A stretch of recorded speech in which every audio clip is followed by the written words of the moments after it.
that works. Why does now it works all of a sudden? Now it just works all of a sudden, chat, dude. I don't understand. But we're gonna get rid of all this shit we were playing. We're just gonna play New Vegas. I don't I don't really feel like doing anything else. So hold up.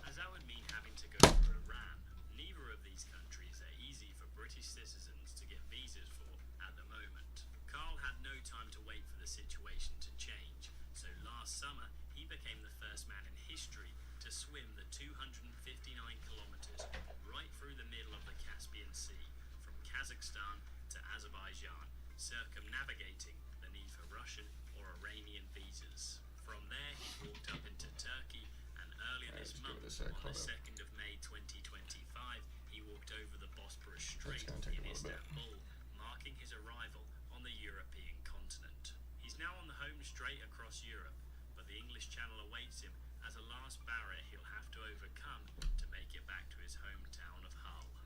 Drop a follow to see how Carl gets on with the... I don't really care. Boom, boom, boom, boom. Hit the roller store with the rollie on. What was a getaway car or jet portfolio? No bra, nice tits.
Come on.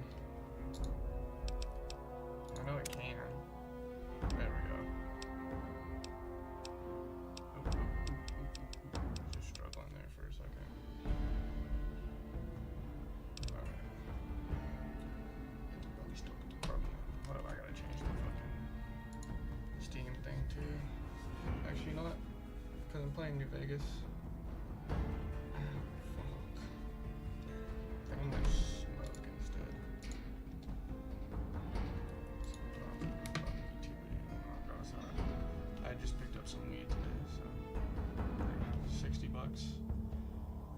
For 28 grams of some shake. Yeah, it's not the best weed, but it'll last me. That's all I really care about.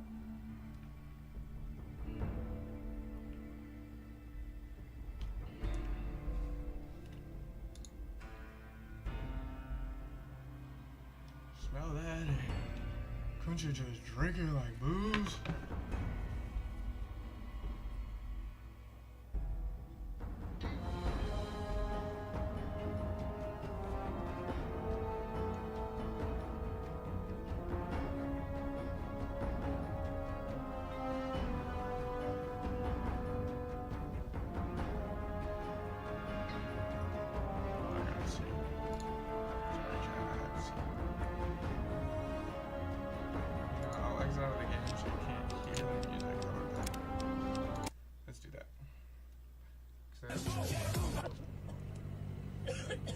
Word number 2, when he went from main character to NPC in a second.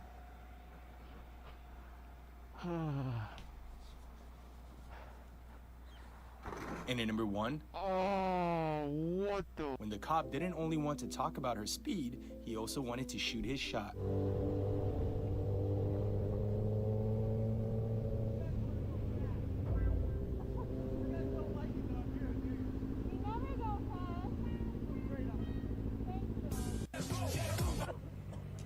Without this Molotov... Okay.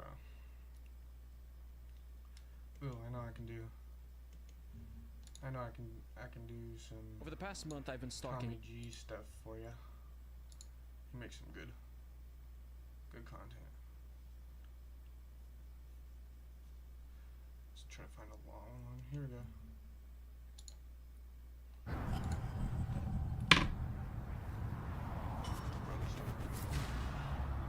Start getting away car and check out.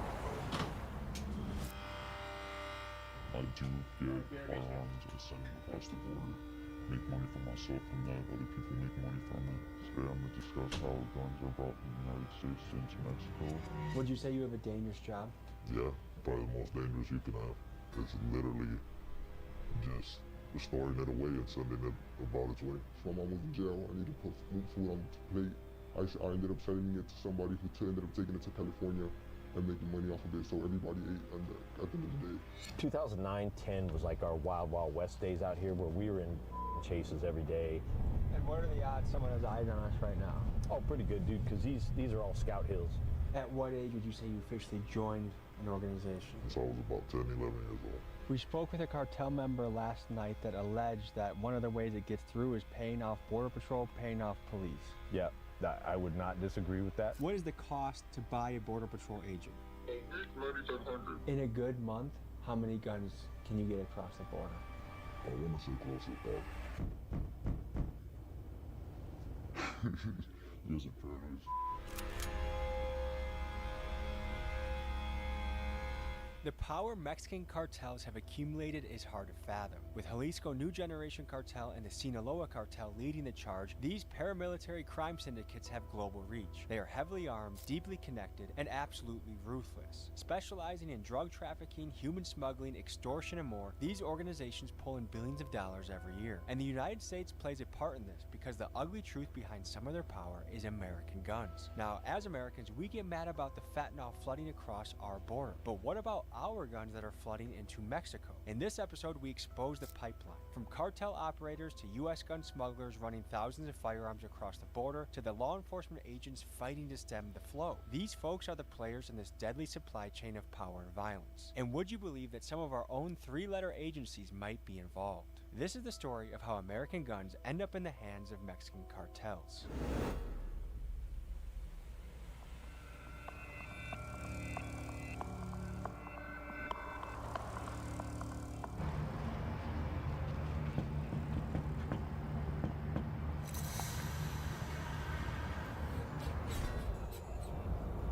What's up, brother? Good to meet you.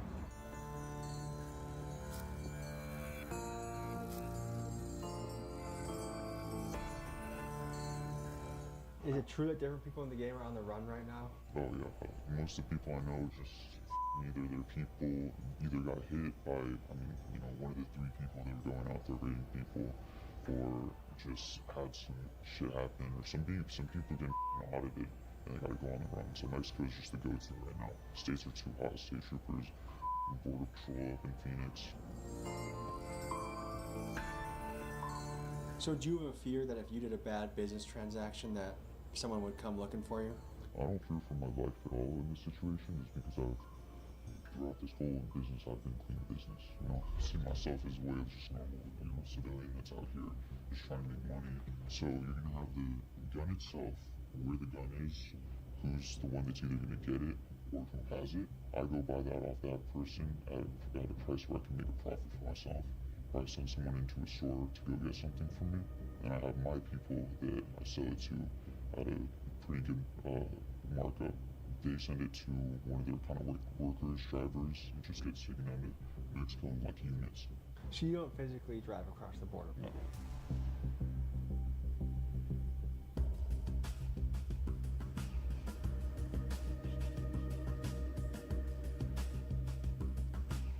Would you say you have a dangerous job? Yeah, probably the most dangerous you can have. Because you're not just dealing with, legal issues, you're also dealing with territorial issues. For those not familiar, the Sinaloa cartel is one of Mexico's most feared and notorious drug cartels. It was led for years by El Chapo Guzman, a ruthless kingpin famous for running a global crime empire and escaping a Mexican prison in 2015 through a mile-long tunnel. He was recaptured in 2016 and extradited to the United States, where he's now being held in ADX Florence, America's most secure prison. He's locked up alongside people like infamous gang leader Larry Hoover and the Boston Marathon bomber. And with El Chapo behind bars, Sinaloa's future has never looked more uncertain. But make no mistake that from Chicago to California, Omaha to Phoenix, the Sinaloa reach is still quite powerful.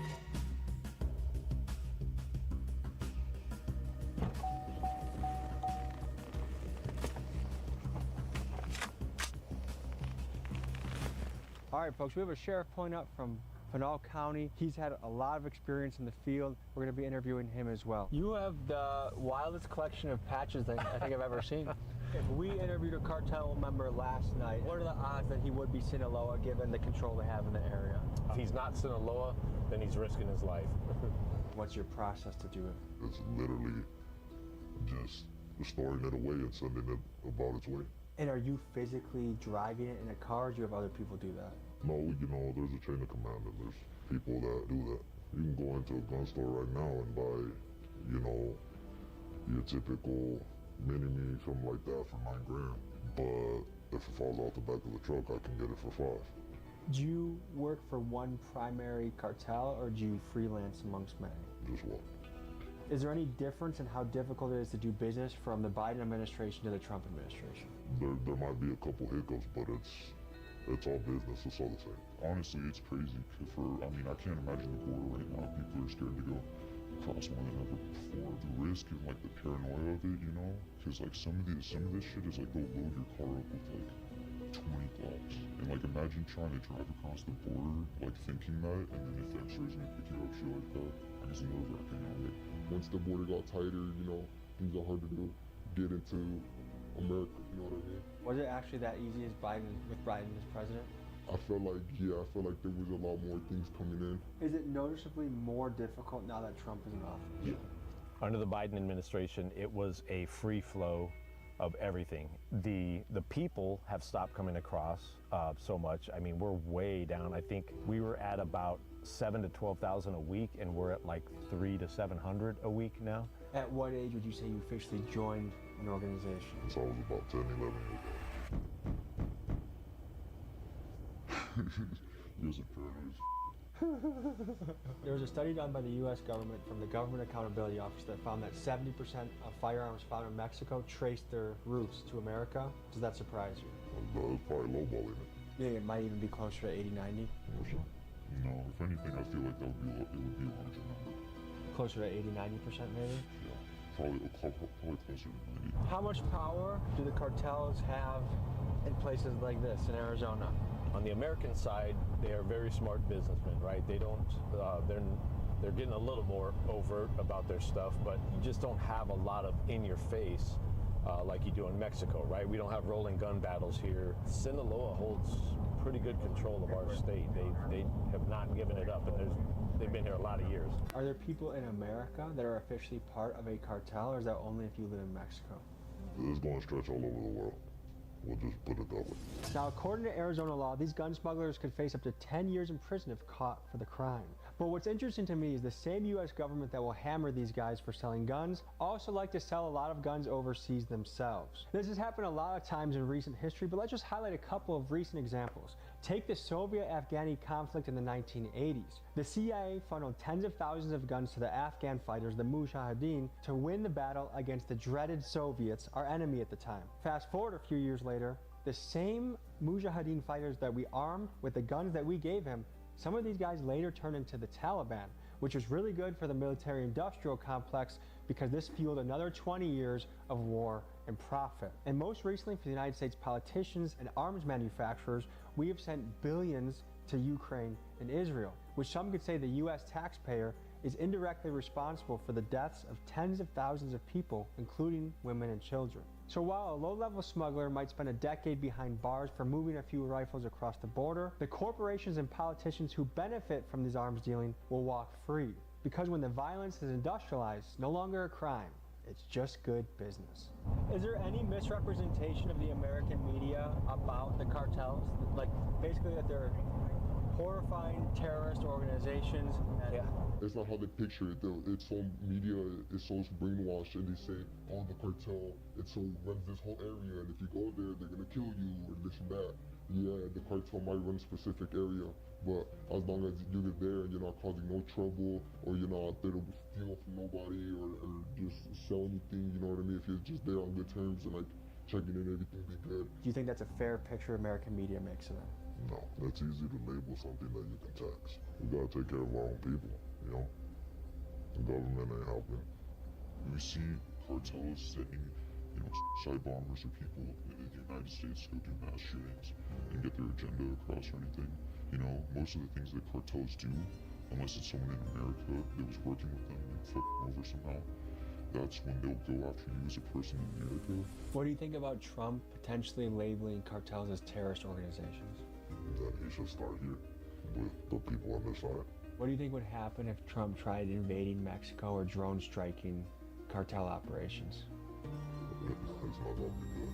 Currently in the news, the U.S. and the Trump administration is considering using drone strikes against the Mexican cartels. But how do we know if these stories are biased, how they're being framed politically, if we're getting the right scoop on what we're being told? This is where the sponsor of today's video comes in, Ground News. What they do is they pull thousands of stories across the internet and compile them, and they rate the reliability of the story based off the political bias of the source, which is very helpful because they give us an indication of the reliability of the stories that we're hearing. Just take these stories about drone strikes. Most of the outlets covering this are center or lean right. And Ground News lets you compare these headlines side by side. Take this left-leaning source that says drone strikes will lead to another Vietnam, and take this right-wing source that gives the counterpoint that cartels are using drones to spy on US troops. One of my favorite parts about Ground News is their blind spot feed. What it does is it shows me stories that I might not receive based off the biases I might have or how my algorithm is structured, and it shows me more of a full and complete picture of what is happening in the world. Ground News helps me see through the noise, see through the bias, and help me be better informed. If you subscribe using my link or QR code, you get 40% off their Vantage plan, which is their most robust plan on the site. Go to ground.news/TommyG to get a better handle on the news you're receiving. It's very, very, very much like the Italian mafia. They are very family oriented. I can tell you from the Mexican side of my family. We have family gatherings all the time. We have carne asadas. We get together and play loteria, and, you know, all this kind of stuff. The difference being when they go to work, it could be to go skin somebody alive that's their enemy, you know. This road in particular is a major smuggling route, and I've had a lot of chases on this route. And what road are we on right now? We're on Stanfield Road. These mountaintops will have scouts on them.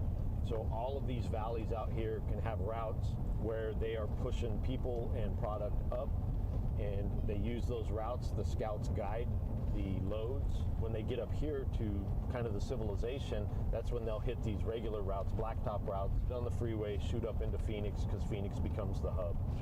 And what are the odds someone has eyes on us right now? Oh, pretty good, dude, because these are all scout hills. Why is torture used so often amongst the cartels? Pain is the best teacher. So you're a runner, go to a gun store, get it, let's say it's me. If I get flagged, okay, that's a mission that went astray. If not, how often would you send a guy like me to get it again and again and again? I mean, I've had people that, you know, you wouldn't believe the number of stuff they cut out under their name. It's really kind of strategic in a way, because the way the background checks work is it will show up as, you know, either a pistol or a rifle. It doesn't go into the system as that specific firearm unless the ATF is flagged and involved. You could have someone go store to store, get 5 guns in their name, just one day, clean record, all that stuff. But you have someone in your family that has died from gun violence in Mexico. Yeah. Do you blame the guys in America selling the guns? I don't. I just blame the shooter, really. How do you feel about being involved in a business that arms the cartel? It sounds worse than it is in a way. I mean, you think about it is, what I'm doing is basically doing what larger corporate companies have done with other third world countries. You know, Taliban has all guns made in the USA. What I do is I still make those people money. You know, the big corporate, big gun industry still gets money from me, but I also make some money myself in a way by just doing what they're already doing, but on a smaller scale. Even if I stopped what I was doing, someone would just come and fill in for me. might as well try to make my money that way. And it's something that's happening in a whole different country. So gun smugglers will risk prison time for a few $1,000s of profit a month. But what about the big players in what some would call the military-industrial complex? Let's just look at the Russia-Ukraine war, for example. Lockheed Martin's stock hit an all-time high. Raytheon's production lines are going off the charts. Billions of dollars in weapons have flowed across the Ukraine border and across the European nations that are gearing up, looking to refill their arsenal in what has proven to be one of the biggest spending sprees in defense since the Cold War. Now, this is where the gray area comes in. Is this right? Is this wrong? Because whether you look at Ukraine, Israel, Afghanistan, one man's freedom fighter is another man's terrorist. I don't know the answer to all this, but what I do know as a tax-paying citizen is what I've gotten out of the deal are dead soldiers, civilians, destruction, a bad reputation globally, while these companies in the military-industrial complex have reaped the profits in the billions. Well, I don't think the gun manufacturers make the guns to give to bad guys to like pillage and carnage their own countries. So I don't think that's a good way of looking at it. What made you choose this job over anything else you could have done? Honestly, the thrill of it in a way, and just a large interest in guns on my part. The money's there. I got lucky with, finding some people. Honestly, I think this is a lot morally acceptable than drugs, safer than drugs, less corrupt, less dangerous, My mom was in jail, I needed to put food on the plate, and then once people started offering me guns for product, and like tremendously, like no product would like damn near getting a gun for free, that's really what changed my eyes, because of some kid who went and robbed a car and found a gun in the car, and he was scared to have it at home. So he came to me and he said he didn't want that. He'd rather have a little bit of weed. How much weed do you think you gave him? Probably like 7 grams. And like that same night, I ended up selling it to somebody who ended up taking it to California and making money off of it. So everybody ate at the end of the day. 2009-10 was like our Wild Wild West days out here, where we were in chases every day. Load vehicles, stolen vehicles going south. So they would go to Phoenix. They could have a stolen vehicle out of West Phoenix down here within about 40 minutes. And so they would run stolen south. They would cross them over because there's parts of the border just south of us that are just barbed wire fence like this. So they would cut that shit, drive across, and drive the stolen into Mexico, load it up with dope, and then drive it back northbound under the dark of night. And so we would be out here in night chases with them, going after blacked out vehicles, chasing them through the desert, trying to get them before they got to I-8. The scouts would all coordinate their movement.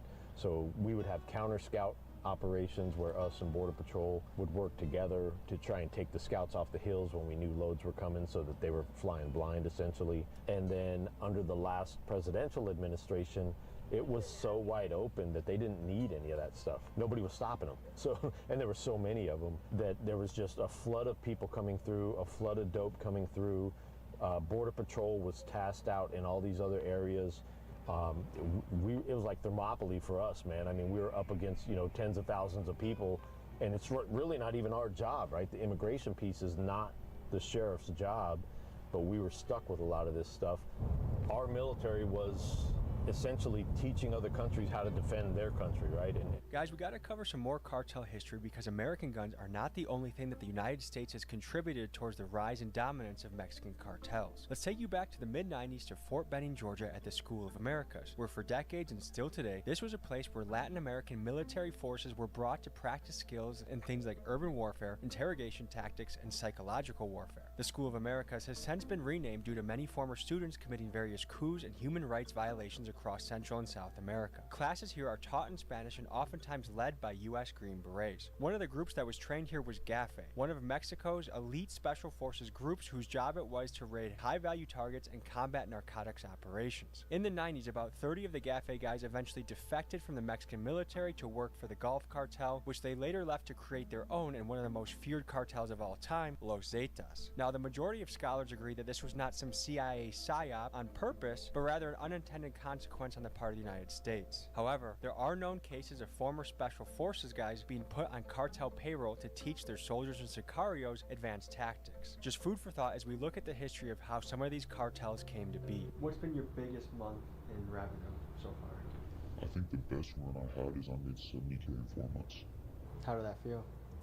Amazing. I've never felt that level of accomplishment before in my life. Have you ever been visited by a 3-letter agency? Allegedly. How is that? Pressuring, in a way. One of the things you want to do with that is you want to have them talk to you.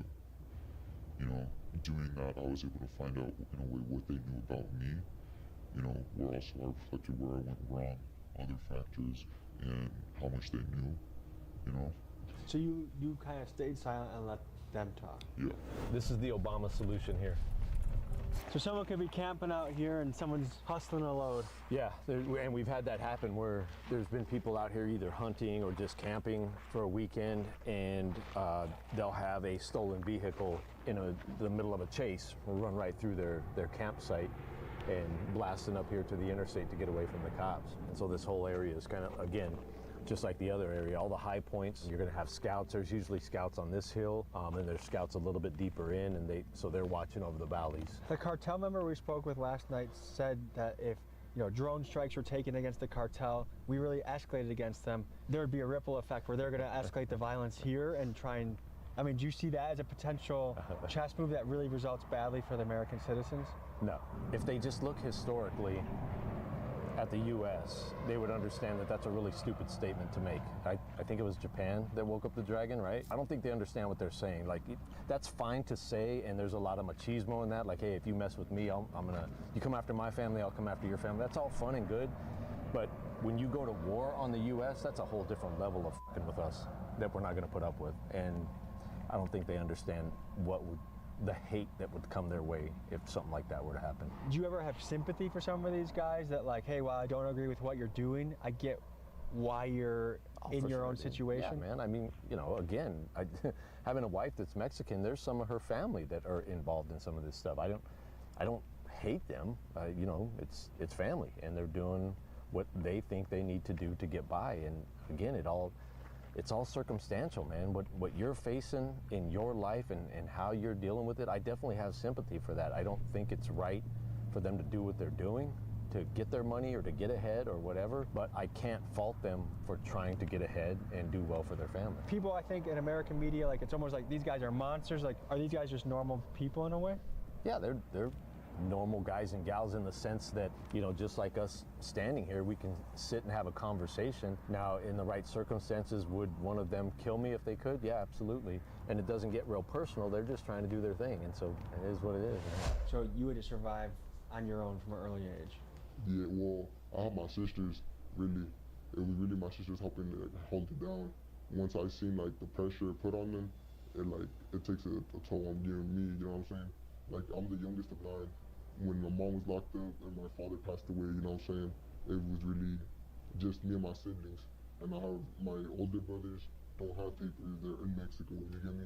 And one of them already died. So it's just me and my sisters, and then I have a brother who really be on his own world.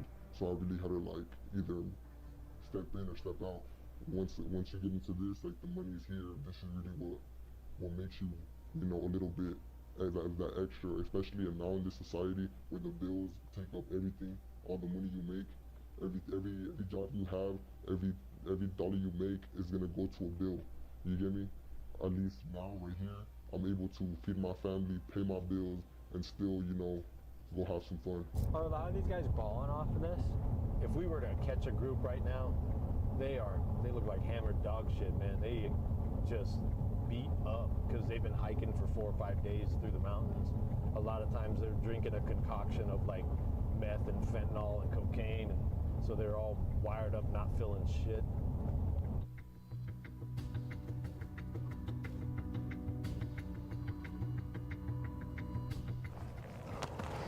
Rattlers and stray bullets will get you every time. So you can see there's kind of a depression here and kind of bushes and stuff like that. And you can see how the grass is kind of beat down, which means there's been people in here. And then you'll start seeing the black bottles that's traditionally smuggler trash. They carry the black bottles with water all the way up from Mexico. There's parts in Mexico where they're buying all this stuff. They're buying the camouflage, they're buying the black bottles. And what goes in the black bottles? Water. They black them out so that they're not shiny, visible. And so you'll see them kind of scattered throughout here. You should start seeing some of the clothing and stuff. So they've, like, by the time they get to this point, they've already been backpacking for 4 or 5 days up from Mexico. Then they get here, and this is kind of their final staging point where they will kind of hang out and wait for a ride to come get them. And so typically speaking, this is where they kind of discard their clothing, discard any trash that they have, and jump in their ride and go.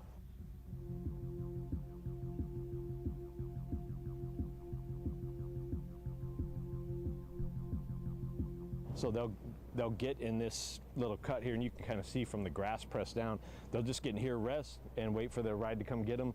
And I mean, we're 10 yards off of Interstate 8, and so car will pull up, give a signal, they'll jump out of this spot, go load into the car real quick, and then they're off and running. One thing they did start doing too is when they know that we are onto them because of the stuff they're leaving behind, they would start collecting it all into a trash bag or whatever, and then they would have one person take it off 100 couple yards away so that it didn't give away their position as much. Do you have any opinion of the new Mexican president, Scheinbaum? Like, has she changed things at all with how you guys do business? Money talks. So it's business as usual. Mexico officials are being paid off, police forces are getting paid off, and business keeps going? Yeah. How hard is it to bribe a police officer? Here? Well, yeah, I guess compare America and Mexico. That's the same. You can bribe people here? Oh, yeah. What percent of cops in border towns in Arizona would you say are in some ways paid off? At least 3/4. At least 3/4? Oh, yeah. And how much does it cost to buy a cop?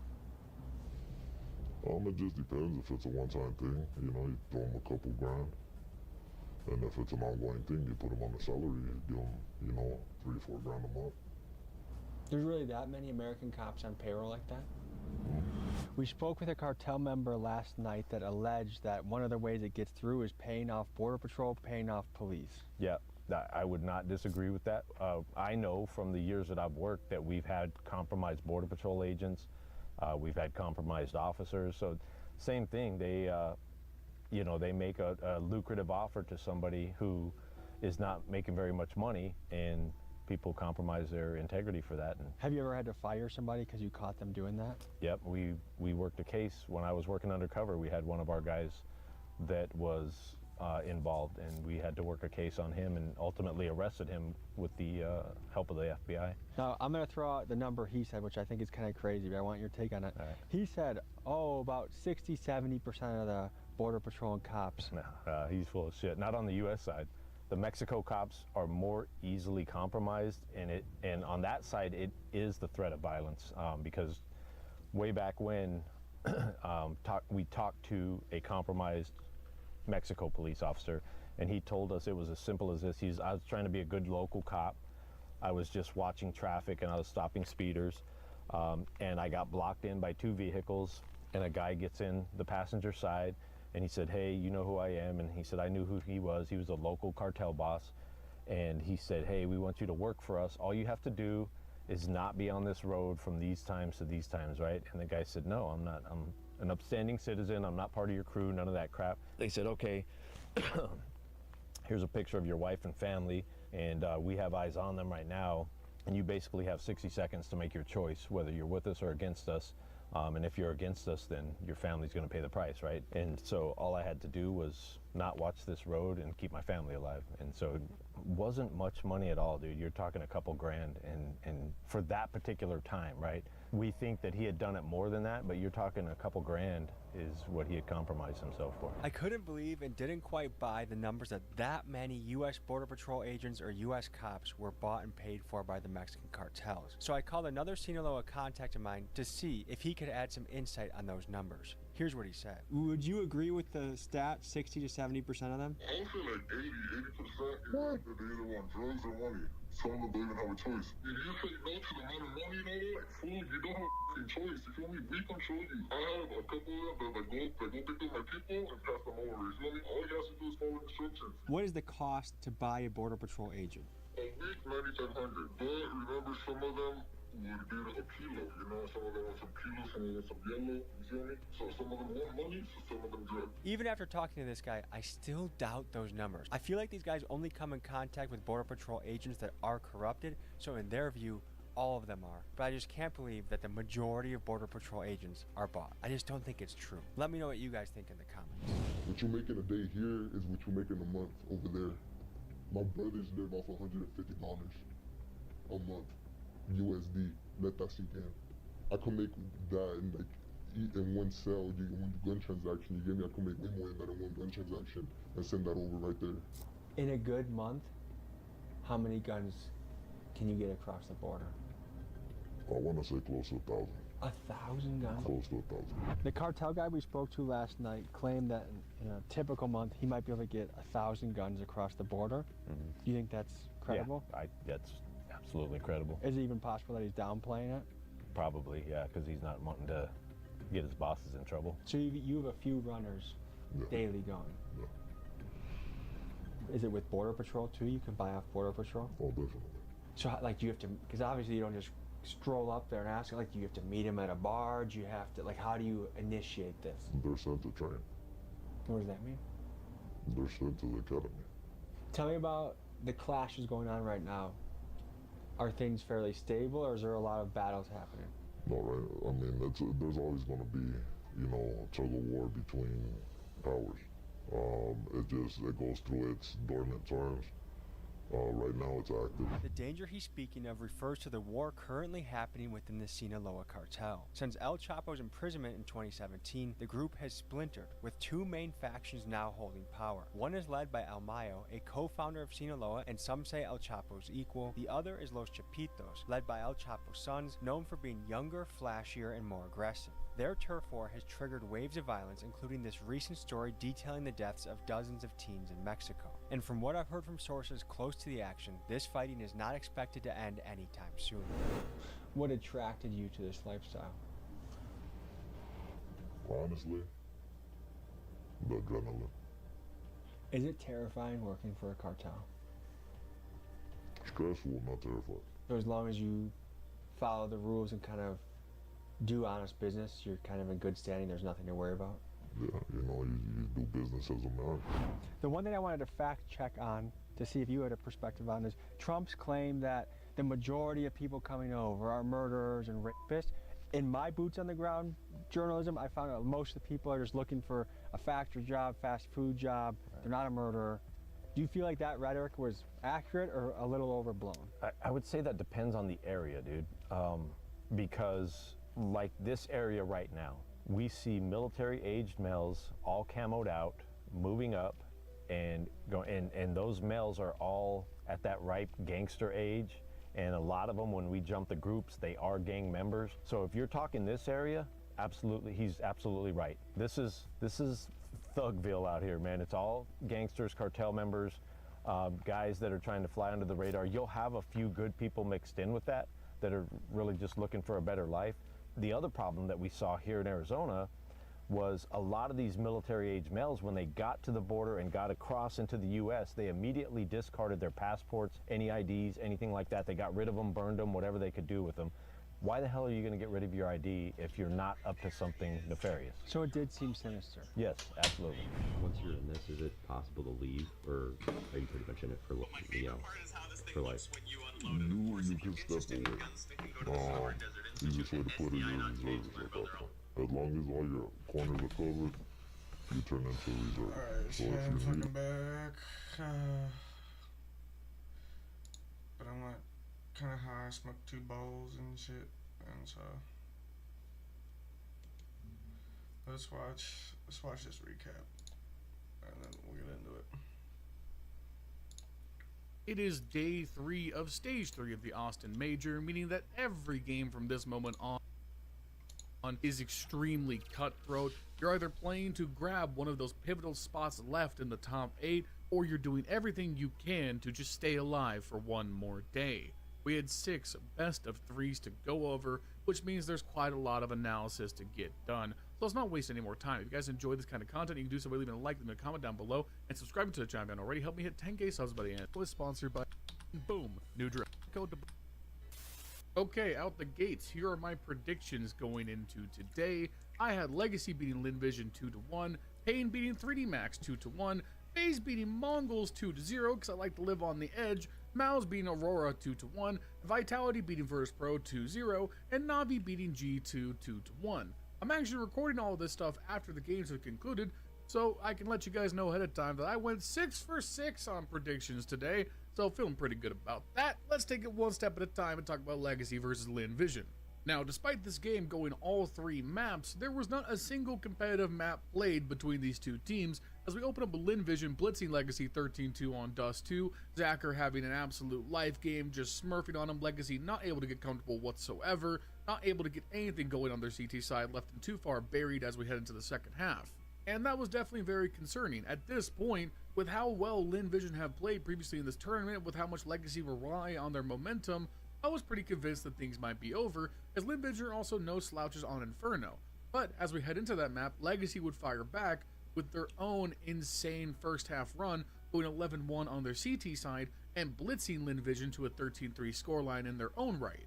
Every single player for Legacy stepped up on this map too, with Dumao leading the way going 21-9 with a 2.09 rating. Every single player was above double digits, every single player was hitting their shots. Meanwhile, Lin Vision were put in a box and thrown in the water with a chain wrapped around it, as they could not find any T-side momentum whatsoever. Completely boxed out of bomb sites, forced into very tough economic situations, and none of their star players could show up when it really mattered.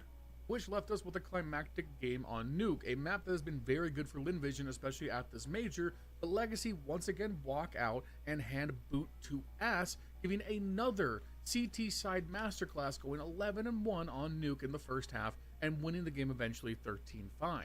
Unfortunately, Legacy just seemed to figure shit out after that first map blowout and not look back whatsoever, as Dumao duplicates damn near his entire scoreline from Inferno, going 20-8 with a 1.87 rating.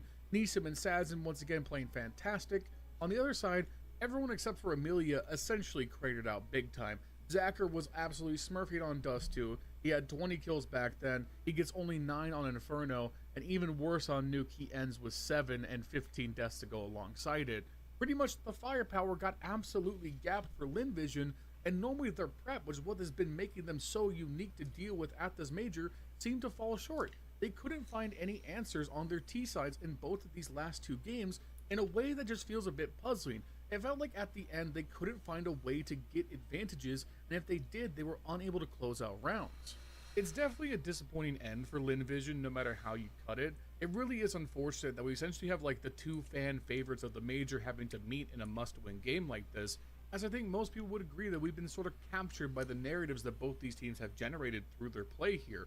But having to pick one is truly tough. I do think both these teams showed a lot that can be built upon going forward. I hope for Lin Vision this is not just a splash in the well essentially, but this isn't a one-off performance from them, that they can find more consistency, because I came in with no expectations. I heavily downplayed them in all of my pick'em coverage, and they showed an incredibly high level potential that absolutely can be built upon. So I'm excited to see what they could do going forward. For Legacy, it's it's a start. You guys are still alive going into tomorrow. You have to win one more game. If I go ahead and look forward here at the matchups for tomorrow, which I actually haven't done yet, so we're doing it kind of live off the cuff here. Who are they playing tomorrow? They're playing Mouse. So I mean, listen, Legacy has taken some high profile upsets, but that is not going to be an easy way out. So we'll see. Legacy, you still have a chance. Let's do or die tomorrow. I'm curious to see how that one plays out. In our next series, we had 3D Max taking on Pain Gaming. This was also a 1-2 elimination game, trying to stay alive for tomorrow. And Pain Gaming walk away with a pretty emphatic 2-0 victory over a 3D Max that is more or less their equals in terms of like the power rankings in the world. I would think of these two teams almost in exactly the same spot in like a tier list situation, but made for a very close and exciting game despite it only being 2 maps. Inferno was very back and forth, but that was only after 3D Max had a huge run in the beginning, winning the first 5 rounds, but Pain did a really good job of knuckling down and trying to keep the CT side more competitive. They end the half with a 7-5 lead going over. Pain start off their own T-side effort with a great pistol round winning conversion thereafter, before Maka hits one of the funniest clips of the tournament, a great 4K 4-spy eco defense with an auto shotgun on the A bomb site, proving once again my long-held conviction that shotguns are massively underrated and people should be using them more. Anyways, besides that, Pain still thoroughly controlled the pace of the rest of this game. They won the next 5 straight, just very straightforward, utilitarian bomb takes where they would take banana control, take bracket control towards A, wear them down, draw a utility from 3D Max, take a bomb site, win the gunfights, win the trades, and move on. As would become a trend throughout the rest of this series, Pain led massively in terms of opening kills, getting 14 opening kills to 3D Max's 8 over the course of this game. They also won 2 clutches compared to 3D Max's 0. So while the kill differential was essentially very narrow between these two teams, when it came down to the pivotal moments, the things that actually shape how a round will play out, Pain was definitively in the lead. And we more or less get a similar story going into Nuke, but in a more dramatic fashion, where Pain had a very slow T-side, only really heavy sustained success early on through the pistol round in the early game conversion, but then 3D Max would knuckle down and play incredible CT side defense, winning 8 of the next 9 rounds, despite the fact that 3D Max was getting soundly beat in terms of opening kills once again. For the map, Pain Gaming had 23 openers to 3D Max's 5. Getting destroyed that hard in opening duels usually means a team is going to get blown out. Yet this game went to overtime, only there did Pain pull ahead in the end. So at one point, we ended up with an 11-5 scoreline before Pain had to make their comeback. And what was the catalyst that started that off for them? Well, it came off the back of the oftentimes most criticized piece left in this Pain Gaming core, and that's Snow. This young guy was brought in off the back of his insane potential playing for other teams, but he never really seemed to fit in with the Pain system. Whether that's a byproduct of not having the same roles he did in previous teams, him being a very young player and not very experienced at Tier 1, whatever it may be, Snow has been one of the biggest hit or miss pieces with Pain for the last year or so now. And he stepped up in a massive way in this game alongside Davideus. His work on the CT side especially was emphatic. He went 15-7 with a 1.64 rating, but he had a monstrous amount of openers. He had 7 opening kills over the CT side halves, both in regulation and overtime. The next closest person on Pain had 4, and the next closest person on 3D Max had only 2. He just had so much impact playing around the upper bomb site, playing around Squeaky Door and Top Hut, and he would just find timings to go through Squeaky or get players trying to push out onto A and grab those early picks at just such a high clip that it put Pain definitively ahead in a lot of must-win situations. So honestly, the big thing that went wrong for 3D Max is that they had to approach a lot of their T-side rounds from a man disadvantage almost out the gate, and that makes navigating the Nuke T-side nearly impossible in a lot of situations.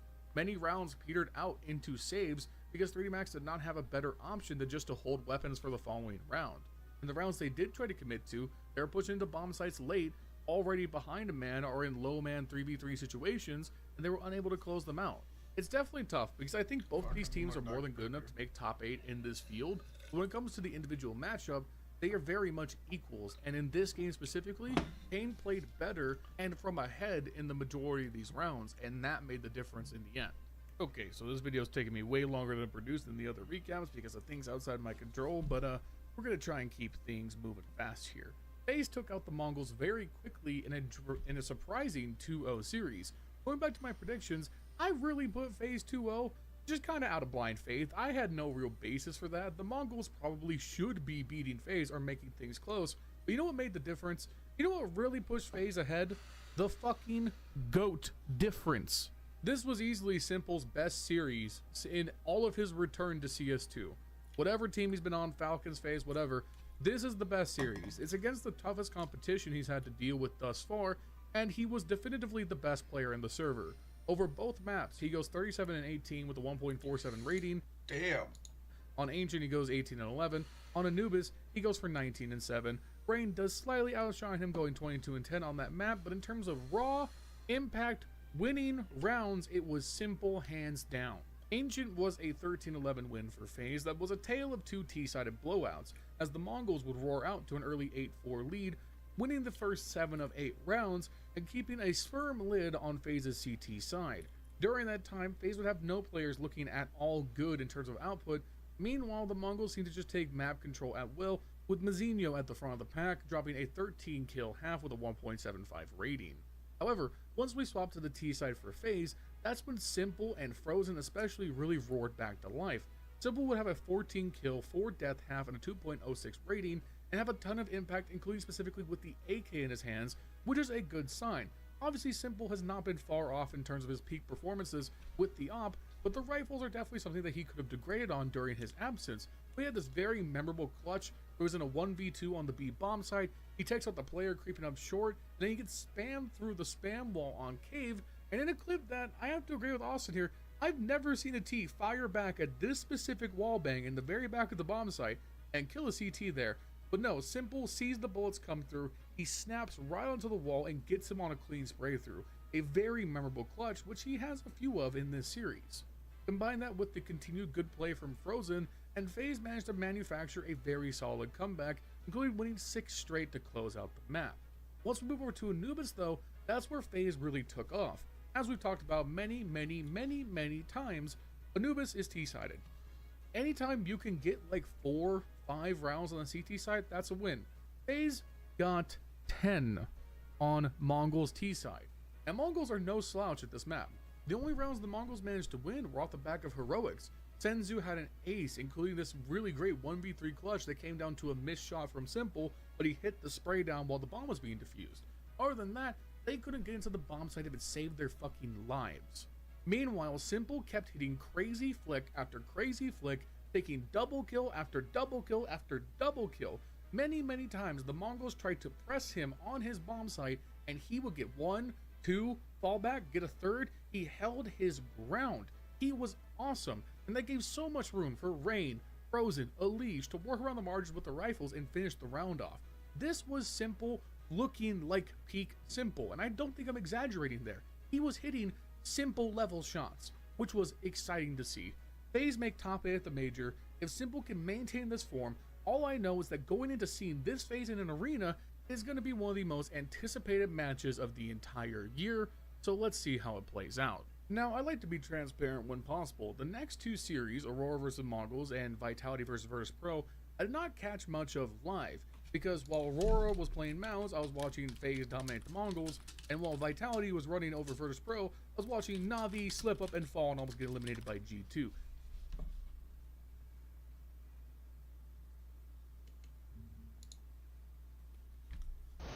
Might have been aware of that coming in, but it's not made dealing with these group plays any easier. One more though. It's a blinder of a shot from Simple, but they still don't know just how many players have crept through their back line.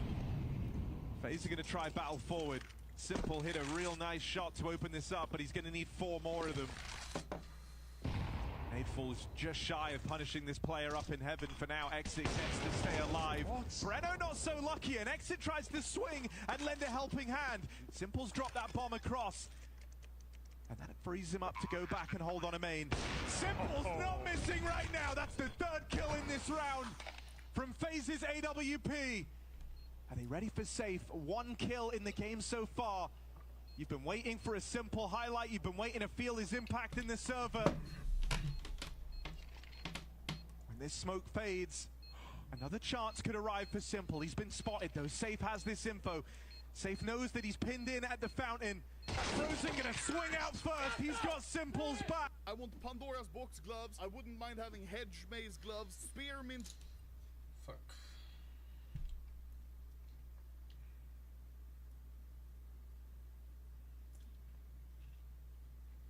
Nothing on.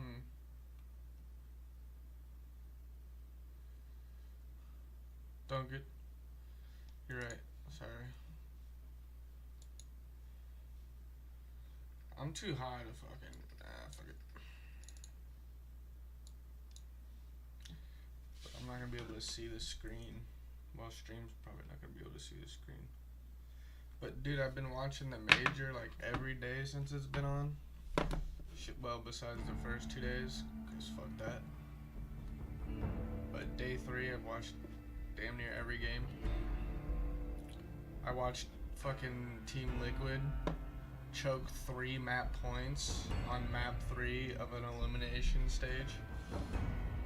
They were down 0-2. If they lost one more series, they're gone.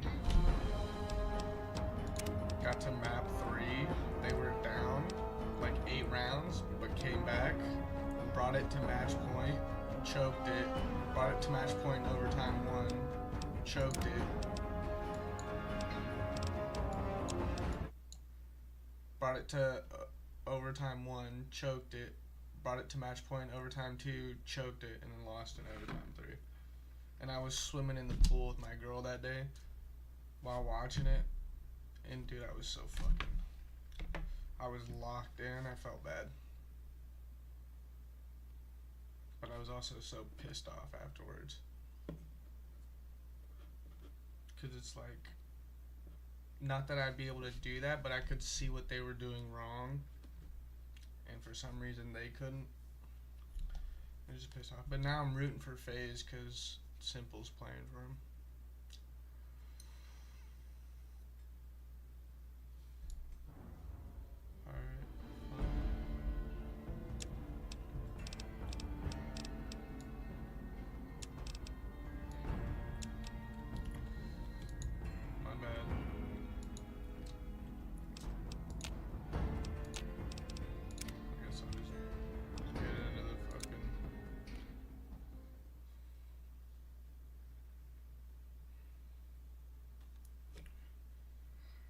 What's so fucking funny? I'm not looking into the camera, I'm looking at the chat, which is right under the camera.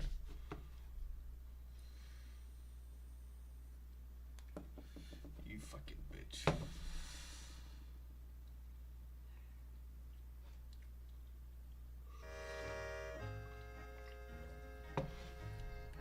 Oh my god, the FOB.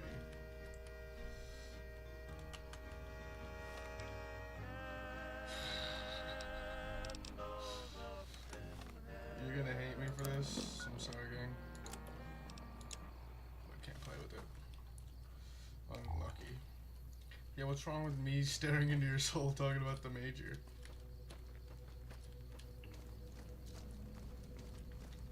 What do you think I'm just gonna play and talk about it? Howdy.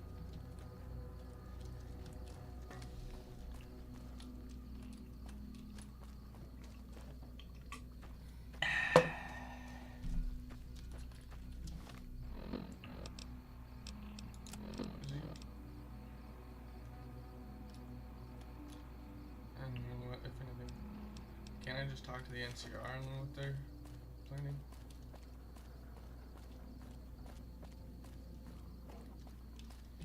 Can I sleep here?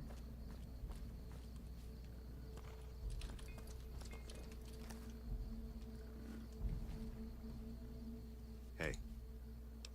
Goodbye. Take. Oh, fuck. Dude, look how good it looks at night. Look at that. You think New Vegas is supposed to look like that? That's screenshot worthy, dude. Friggin' screenshot worthy. I'm Sergeant McGee of the New California Republic Army, 5th Battalion, 1st Company.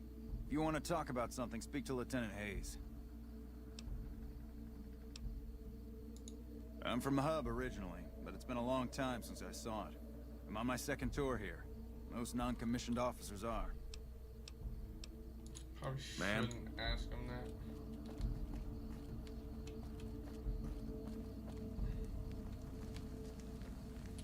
I have it. I don't. Legion can count on that. I mean, I don't remember talking to him.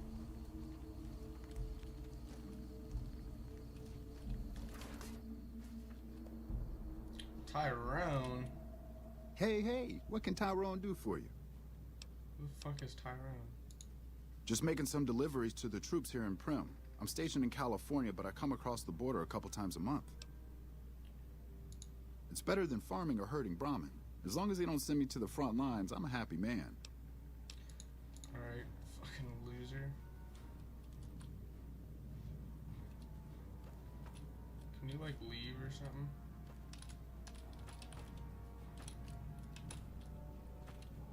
Fuck. Did I need that scrap metal? Hello?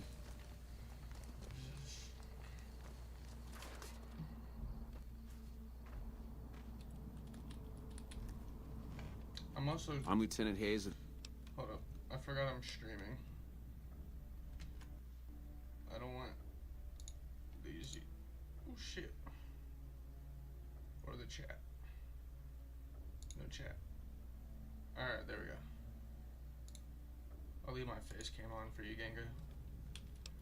The new California Republic Army, 5th. Oh shit. What's the new Where do you come from that you haven't heard of the NCR? Never mind, it doesn't matter much. If you haven't heard of us, you must not be from the Legion. Put simply, the NCR is the greatest nation currently functioning. Sure can. The NCR was founded from the survivors of one of the Great Vaults. We started as a small settlement called Shady Sands. We now consist of 5 states. I'm not gonna kill They make him. up the greatest nation since the Great I'm not War. gonna kill. Caesar's I Legion. need him alive. A bunch of I need to find out degenerate if he's gonna slavers led by a madman who attack the calls prison. himself Caesar. Every one of them is a barbarian to the last. I've even heard one of their leaders, the Legate or something, could goes very around with a easily. human skull on his head. But I'm not trying to Savages piss off to the the last. NCR right now. That's for later. Well, it's no secret. Our interest here is twofold. First, we want to remain in control of Hoover Dam. It supplies the Republic with power, You could barely even and see it's a it on source the of screen. fresh It's water. crazy. Second, we want to prevent the Legion from advancing across the Colorado River and endangering the home states. We were sent out here to hold back the tide of convicts from the correctional facility. There you go. That's an As you in. can probably tell, we aren't doing the kind of job we could be doing. Yeah, I know. Not Kinda much. like me staring into They've your taken to soul, calling how themselves my eyes powder look right now. gangers. Mostly because they've taken to using the explosives meant to clear boulders as weapons. They got organized faster than I would have thought. Most of them, at least. Thankfully, the small group in town here seem to have split off from the main force, so they aren't getting anything in the way of support. Most people just call it NCRCF. That's NCR Correctional Facility. Fuck you. A little bit ago, the convicts there Wait, staged a coup. the Oblivion Killed the remake guards that weren't able NPC? to escape. Or And OG have been Oblivion? ransacking the area since then. The mission isn't a problem. The problem is with supplies. Convicts are better armed and organized than our intel initially suggested. I'm trying to get some reinforcements here, maybe some guns with some firepower, but shit. Just because decided for Things are just going slow. Okay. Military operations are classified information. The brass is familiar with the situation at the NCRCF. Some powder gangers did you wrong, is that it? We'll get in line. Still, you do look capable enough. And manpower hasn't been easy to come by. Dude, look All at right, that if you want to put speech is yourself in harm's amazing. way, I'll help you do it. I'll mark the staging area on your map. Talk to Sergeant Oh, Lee. shit. But now, am I gonna get to decide to raid the prison with the NCR or fight back with the convicts? Oh, fuck. That's not good. Hello. Fuck, I want them both alive. Shit. Shit. Can't make anything. Who's this dude? Oop. 5mm? How much do these go for? 7? I go for 1.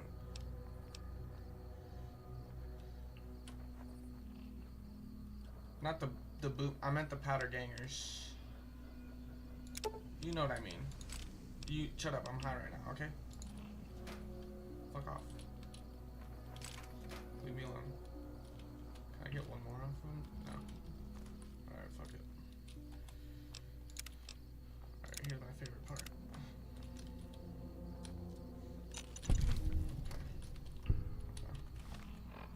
Why is my light not on? There we go. There we go. There we go. Oh, nope. Okay.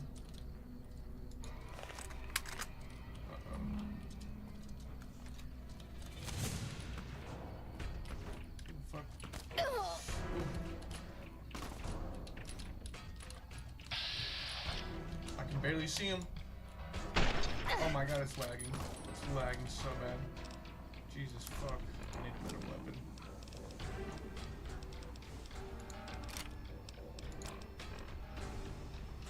Holy shit. Yeah, that was time to blow up.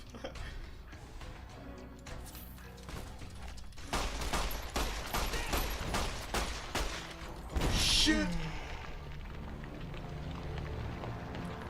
Alright, I need to turn the light off. I can't fucking see, dude.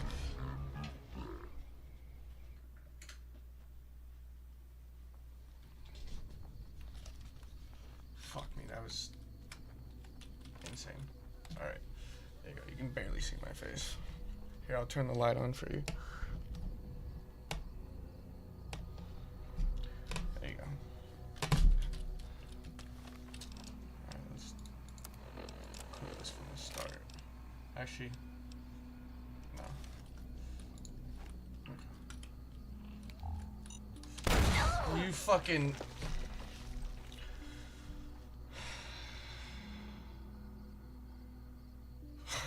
Shut the fuck up. God damn it, dude. Ah, fuck.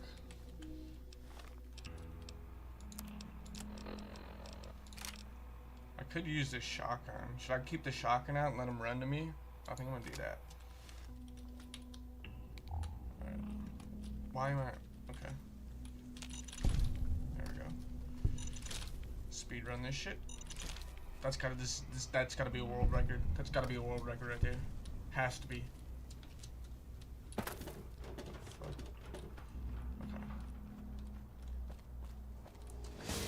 Oh fuck, they see me anyways. Okay. Okay. Okay. Oh fuck, there's one over there.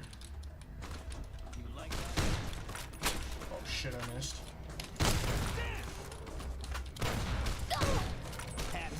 Shit, pull your fucking pit boy out, please! Super. What's my HP? 17? Holy shit. Oh my god, dude. This is gonna be so hard. This is gonna be so fucking hard, dude. I don't have any good long-range weapons.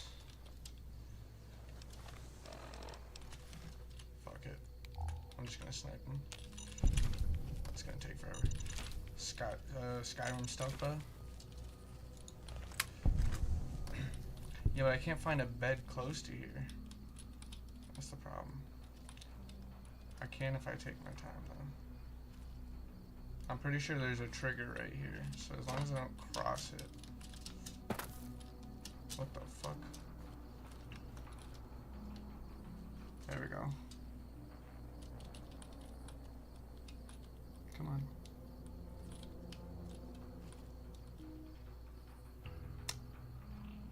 There's one of them. There's no way that misses. There we go. There we go. There we go. I got him. Oh shit. Where's the one? Oh.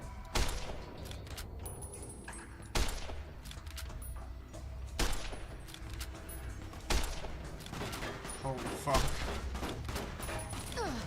Okay, yeah. That is... No, that's gonna take fucking forever. Dude, look at those textures, though. Fuck. So clean. Alright. Oh, fuck, I'm gonna have to go... Fuck. Maybe I can sleep up there. Maybe there's a bed up here. No, there's some ammo boxes. Ooh, there's some 308s. I'll take that. I'll take that. Okay. Oh, yes. Perfect. Alright, what time is it?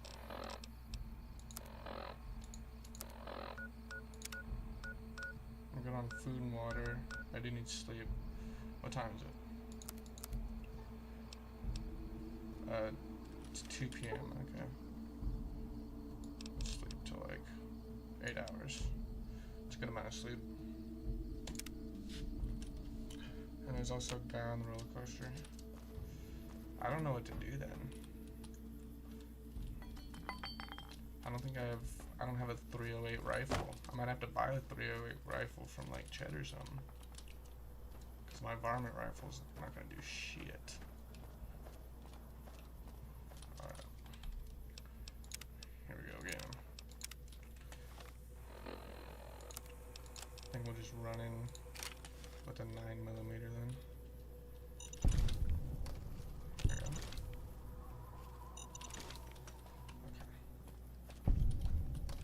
Okay, so somehow they spot me before I can see them. So maybe if I stay on the edge, try to pick them off that way.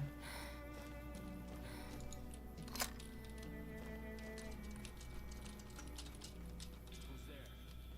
What the fuck? They're behind this wall? Anybody there? Yeah, what the fuck? Anybody there? Okay. Okay, I think we got the strat. Post up right here. I don't see nobody.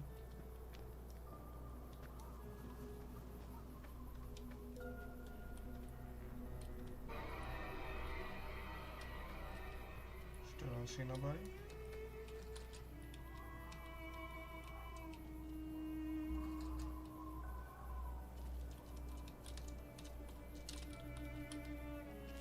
Try to just get to the Mojave Express, maybe. Don't see nobody.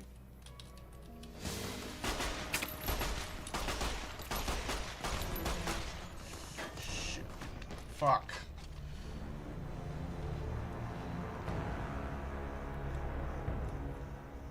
Dude, that was going so well. That's the furthest we've ever gotten. I hate how I have to fucking change my FOV every fucking time.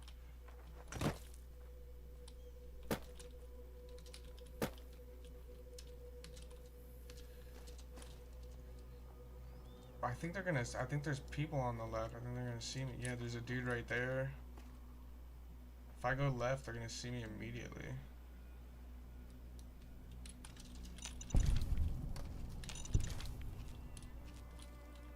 Okay, let me change my... I have an idea. Alright, let's go in there. Let's go in there. On left side.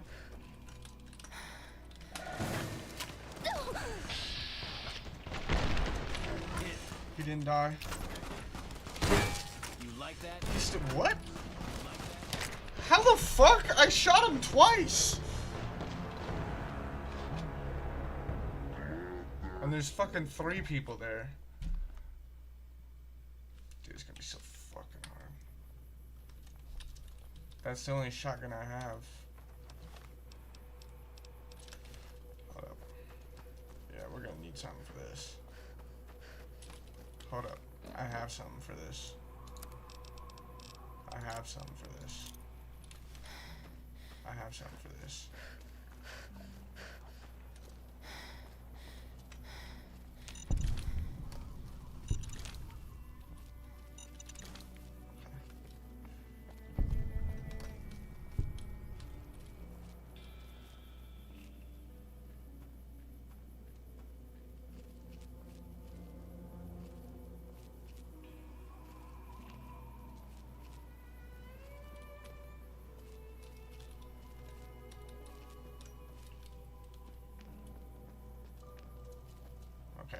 Okay, we're gonna save scum this bitch. We're gonna save scum this bitch. Let's get it out. First guy. Launch that bitch. Boom. Fucking Kobe, dude. Holy shit. Right on the money. Oh shit. Look, now they're gonna group up. Incoming. Oh shit, and I throw another one. I throw another one when they group up. Oh shit!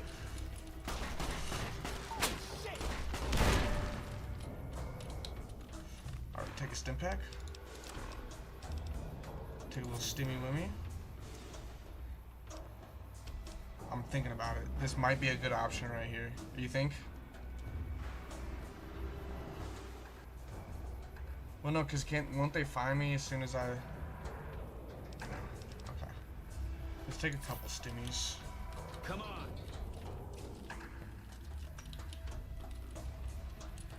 Take a couple stimmies.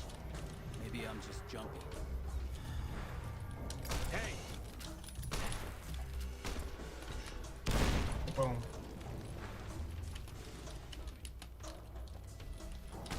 Shit. Come on. Don't get stuck now. Look out. Oh shit. And maybe I can finish him off with my 9mm. Where's this bitch running?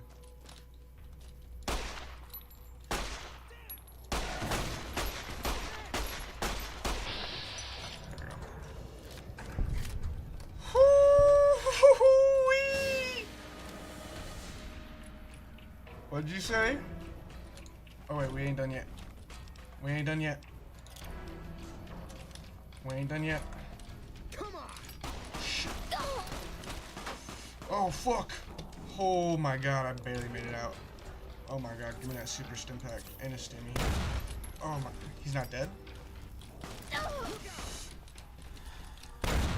There we go. I need that stimmy.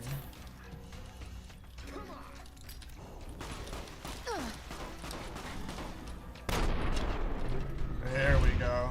I thought I died for a sec. Holy shit.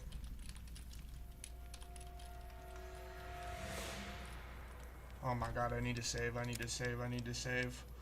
Holy shit. That was fucking insane. Oh yeah, I took the candle perk, by the way. Ooh, some more dynamite. That motherfucker took three things of dynamite, bro. That was insane. Ooh.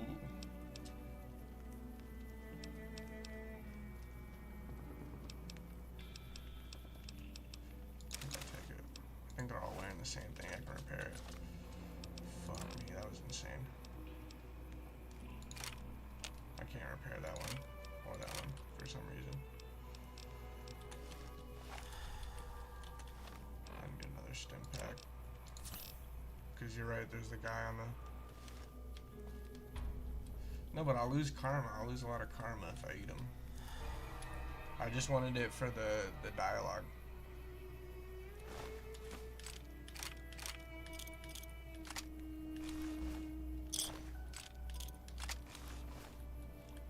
Dude, I killed a lot of people today.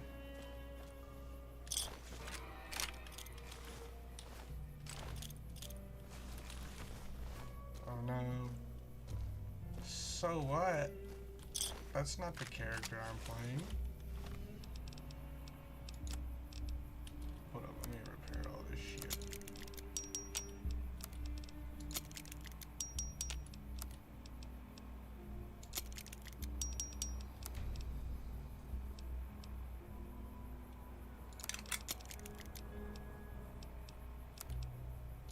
I'll repair that with a trooper helmet.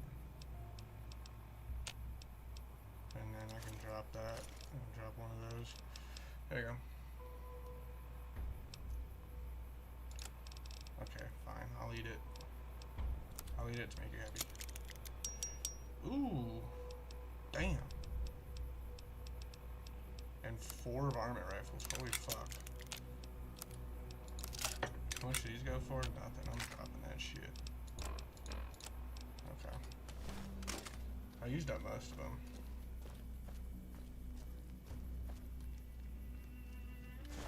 Oh, I can't do it anymore.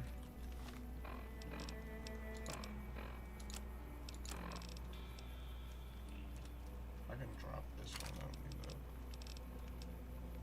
I don't know if they're selling those though. I don't know what I picked up either. Okay. Fuck me, that was insane. I don't know how I fucking made it out of that.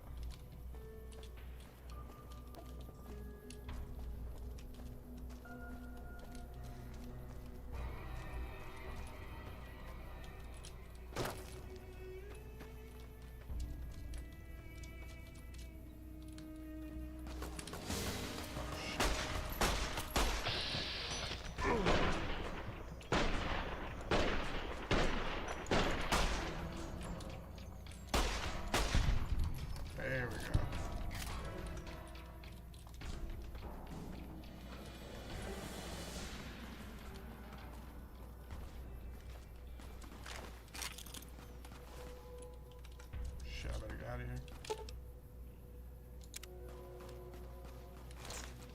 There you go, you happy?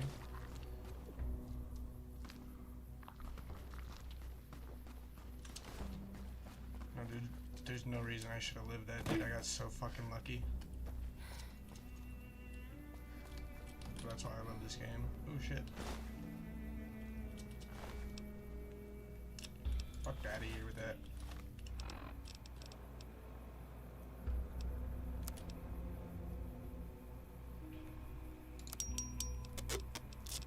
Okay. Don't need that. Energy weapon and science?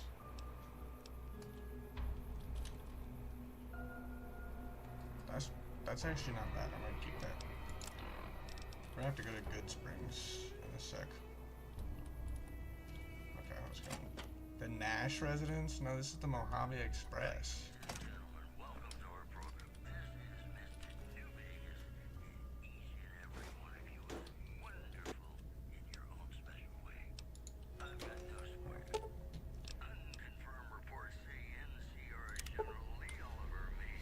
A few of the primary electronic systems seem to be fully functional.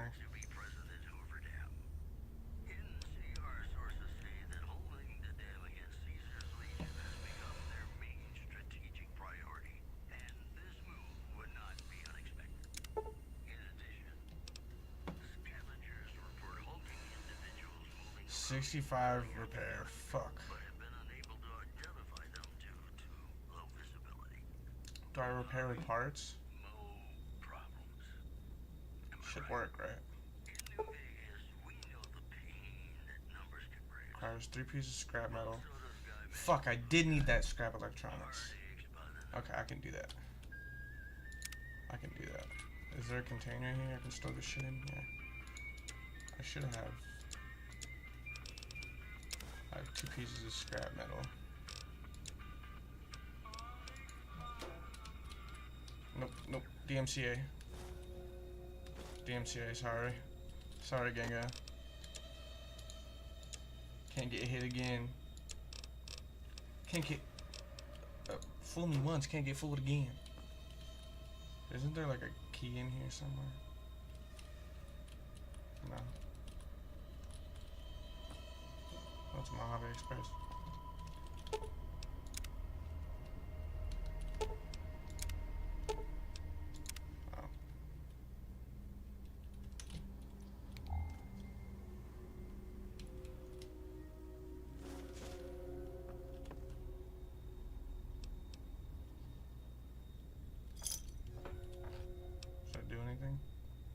Damn.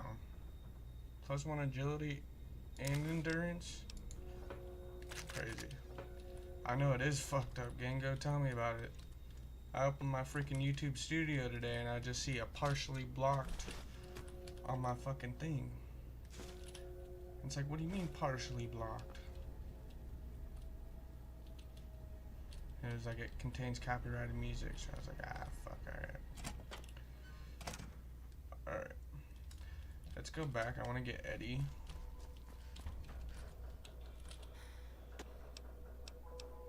So let's go back to Good Springs. Drop off a few things.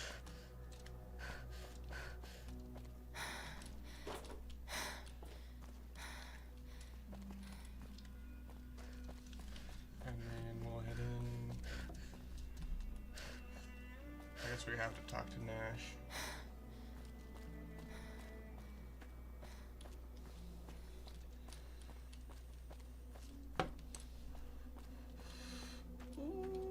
Fuck, I'm hungry.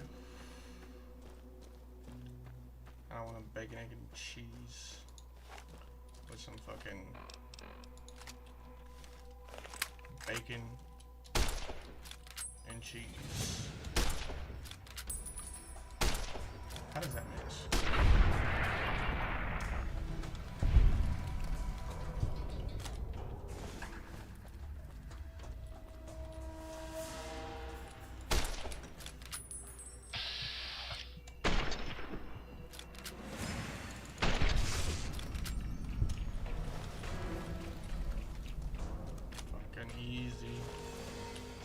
rad roaches in the game. The fuck? Like in real life or in this game? I love the geckos. They're so cute and stupid. Why are they so cute? They just run at you. Uh-oh. I hear...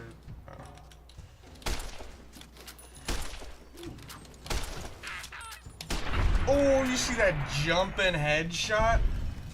Critical hit, dude? God damn, it's like we're in Minecraft. That shit was crazy.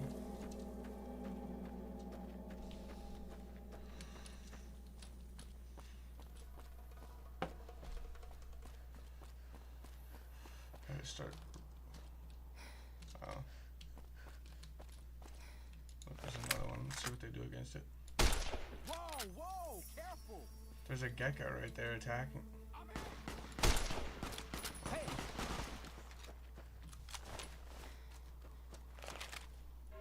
What the fuck is this?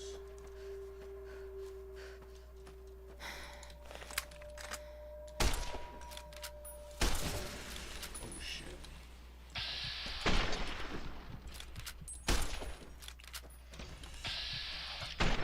Oh, I missed.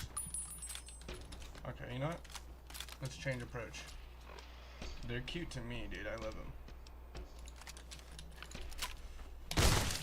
There we go. There we go. Is that better?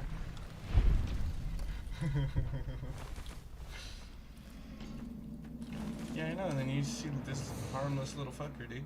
Oh shit, I missed. Look at that shake when you shoot it. That's cool. What the fuck is this, though?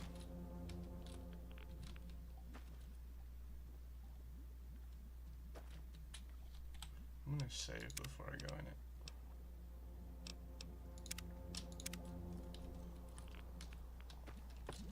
Oh, it's an outhouse. Just for some 10mm? Alright, well, fuck it. I guess it's worth it.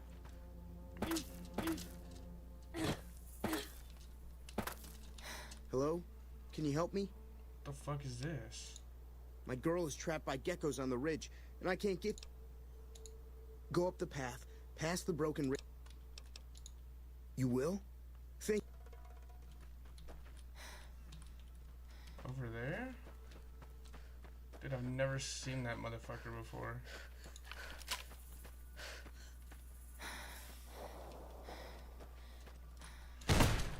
Shit, my bad. Oh, fuck. I suck. There we go.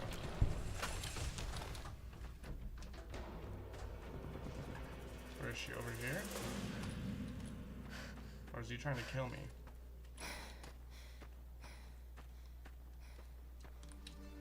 Why am I doing this?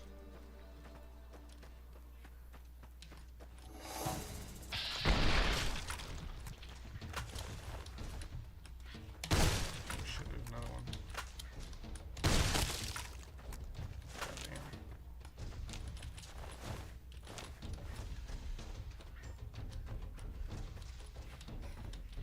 I think he's just trying to kill me. Oh shit.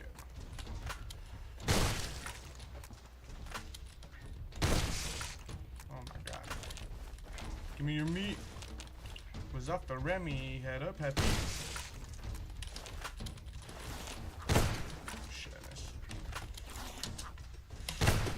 Shit. I had to hit my old town dumping meat.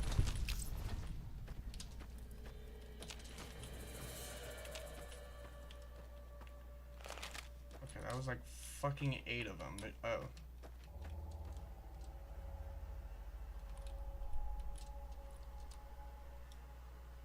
That's actually creepy. Why is that in the game? Oh. It's a Wild Wastelands thing. Shit, I'm over encumbered. Okay. Well. How much is it worth? You drop that shit.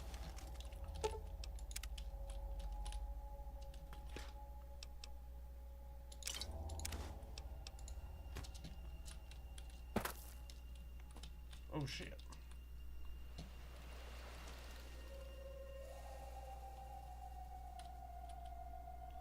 And a recharger rifle, I'm gonna have to drop more than. And a 10mm. Dude, I've never found this before on my own.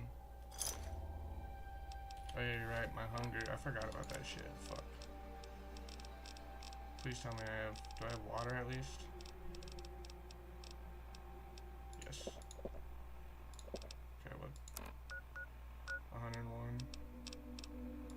I'll do one more. And then. Let's go. Fresh potatoes. Fancy lads.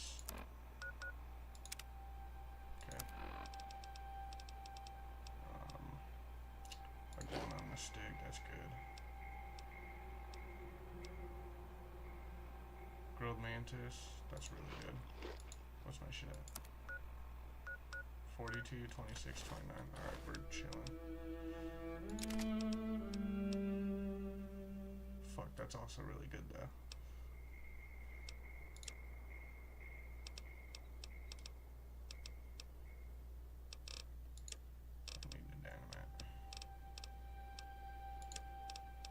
I'll just eat one more thing.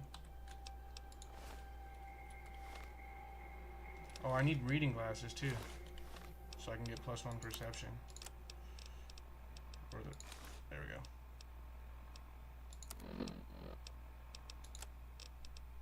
Boom.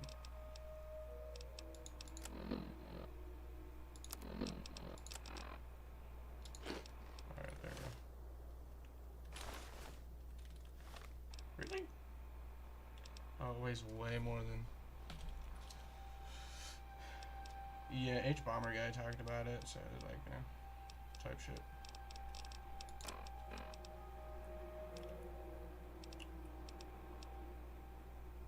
I forgot this was in the game, actually. Look at it, dude. It looks so cool. Alright, fuck.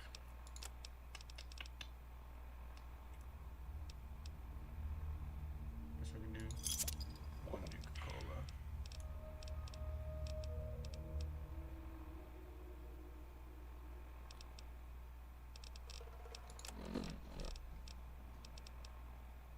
Okay, let's drop some. How much do we need? 6. Let's drop 6 in. There we go. Just make a couple belts. I'm not over encumbered, dude. Fuck you. Strange meat pie. There we go. Sorry I tricked you, but thanks for clearing out the geckos. Oh shit. Now I can get to that stash up there, after I deal with you. God damn it, now I have even more shit to carry. Do you not see me fucking take the stash then? Fucking dumbass. Freaking dummy. Let's just drop all this shit. Never mind. There we go. Auto cap energy cells. And then I'll just... I need those scrap electronics. That's actually so good. No, it won't let me. Oh yeah, I can.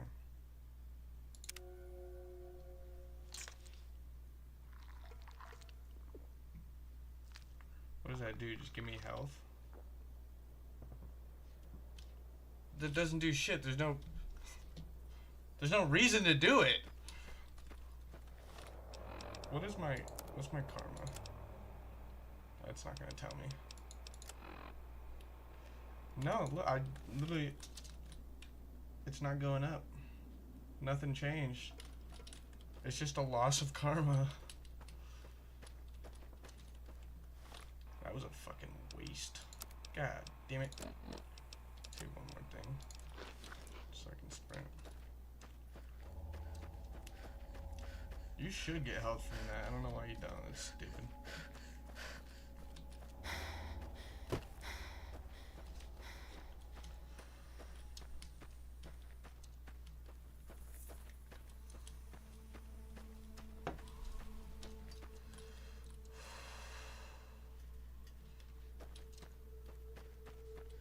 We need to hurry back. Spend too much time doing that shit. Fuck that.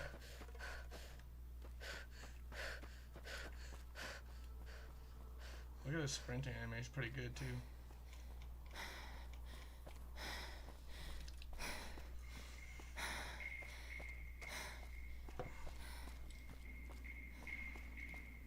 Oh, there's just rocks. Forgot to load in. Other than that, look at that mountain range. That's pretty. I didn't get health. Look, my health in the bottom left still the same.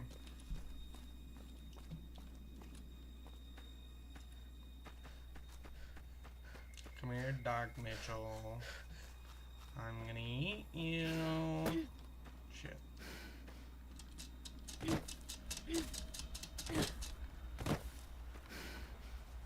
Actually, let's see what I can scrap and what I can't.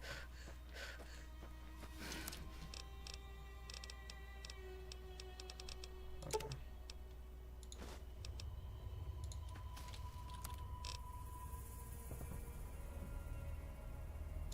Oh, hell yeah. Okay.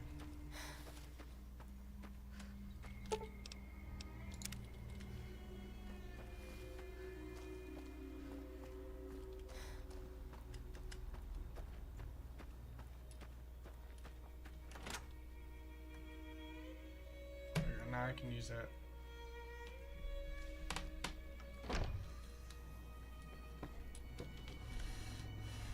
I swear to God, my number didn't go up. I was looking at it the whole time. And I'm like, God damn, you know, you think you're like, what the whip?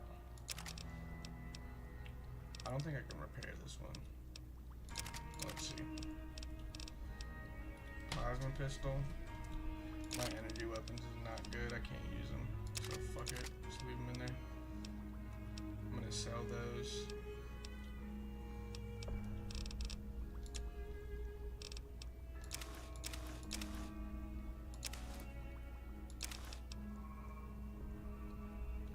Actually, I can just wear these. Put that in there. I'll wear these. And I guess just keep this armor on for right now.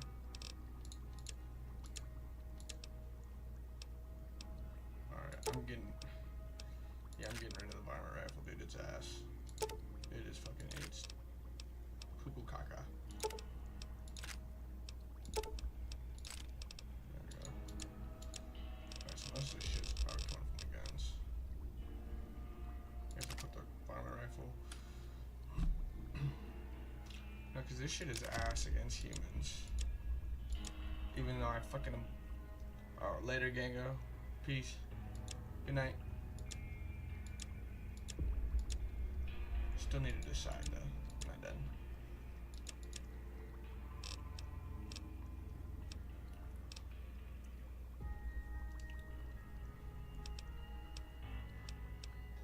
Probably don't need the frag mines.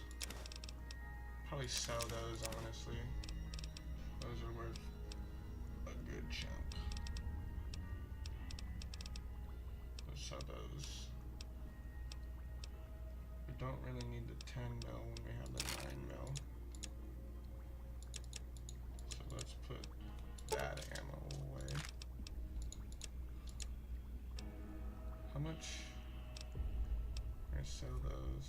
That's good for like fast-paced close range. Alright, how much? 350, only 45. Honestly, I'd rather take it over the 20 gauge.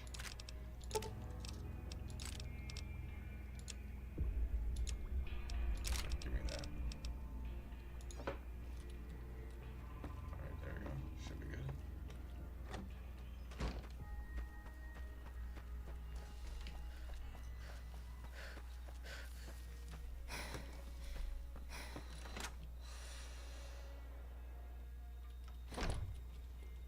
Wake up, bitch. You looking to buy some supplies? You looking to buy some supplies? Can do. Give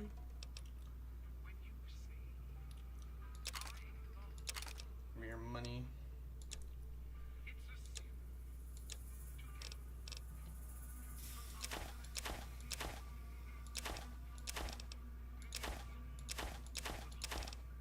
Give me all your freaking money. Okay, you can have that. I think the rest is mine. Yeah.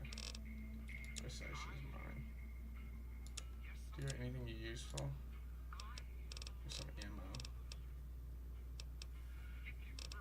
I don't really need ammo right now. So I'll just accept it. Thanks. Bye. Shut up. Alright, let's save and go back to Prim.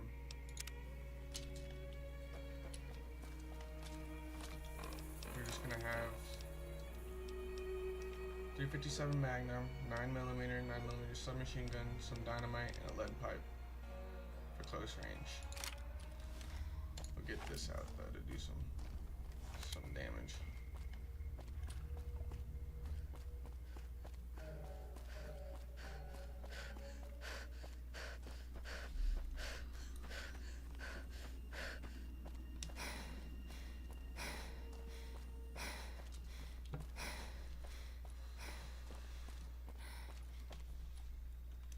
Stream with me.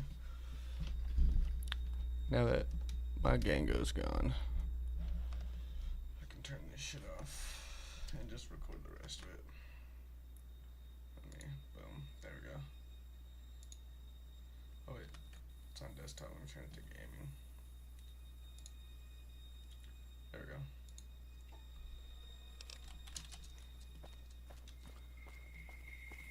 So that's what the game normally looks like. Which is crazy. It popped up, there we go. So this is what the game normally looks like, right? And then when you add in all my shaders and stuff, boom. Completely changes it. Of course there's like a piss filter added. Not a piss filter, but there's like a brown filter on top of that. That was removed in the other, but like still, look how much better it looks. Just the textures, everything. So much cleaner.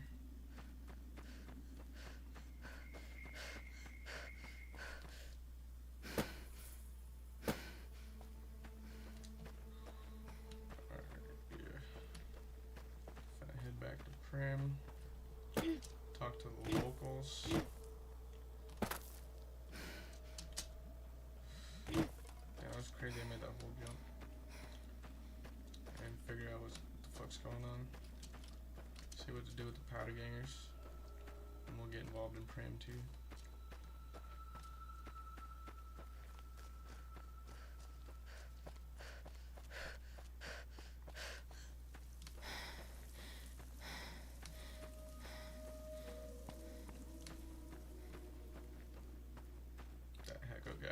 That gecko hide would have been really useful, but just couldn't fucking carry anything with it.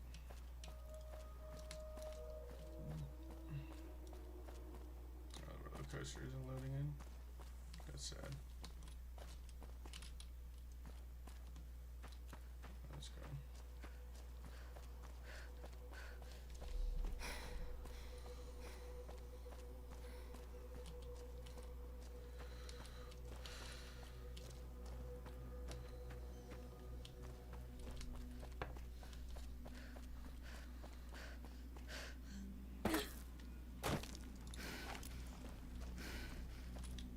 I got scrap electronics. I needed 2 sensor modules. Fuck, that's what I forgot.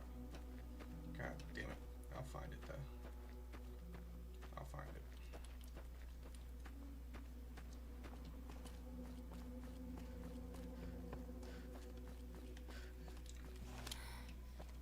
Alright, so we cleared everybody out. Let's go. Let's go in here. What's my weight? Still 112? That's crazy.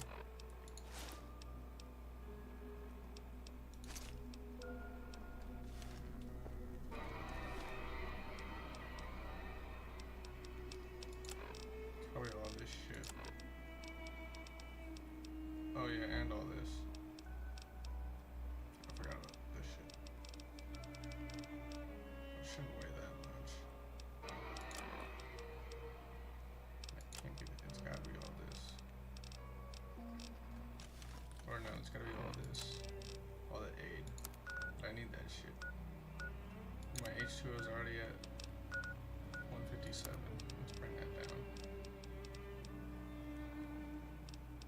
Let's do water. Where's Russian water? Oh, wait then. And some dirty water. 75 for 75. What does that bring it down to? 7. That's perfect.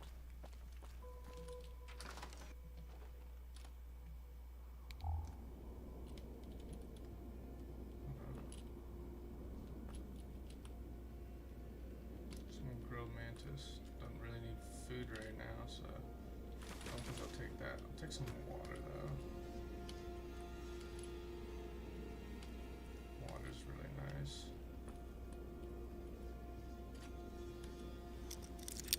Shit.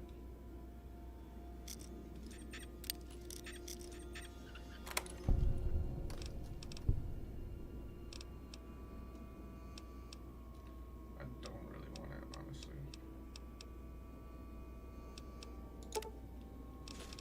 I'll take the ammo though. Fuck it.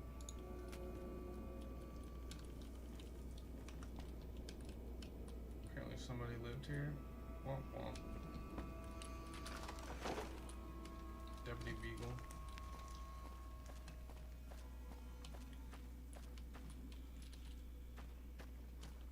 Alright. Holy shit. This place is decadent. Destroyed even.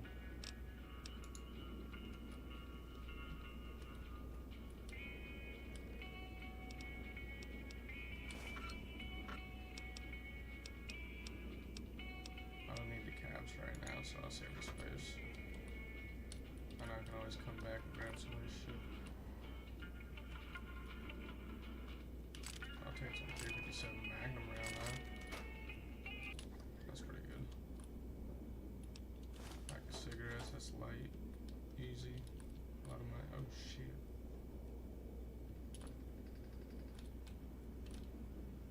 Ooh.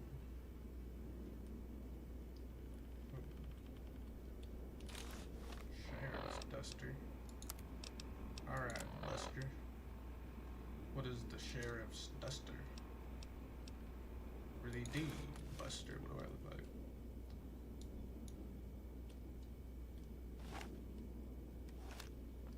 I don't look like a sheriff, that's for sure. But I'll keep it.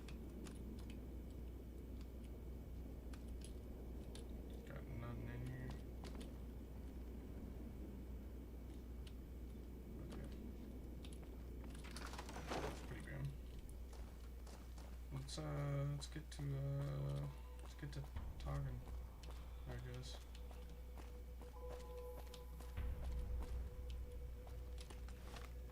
What are those arrows pointing at?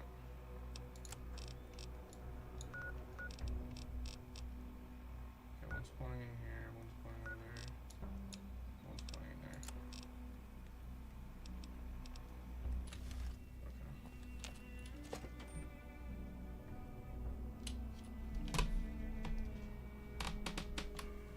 I don't know what it was brought you to Prim, youngster, but you might want to rethink your plan.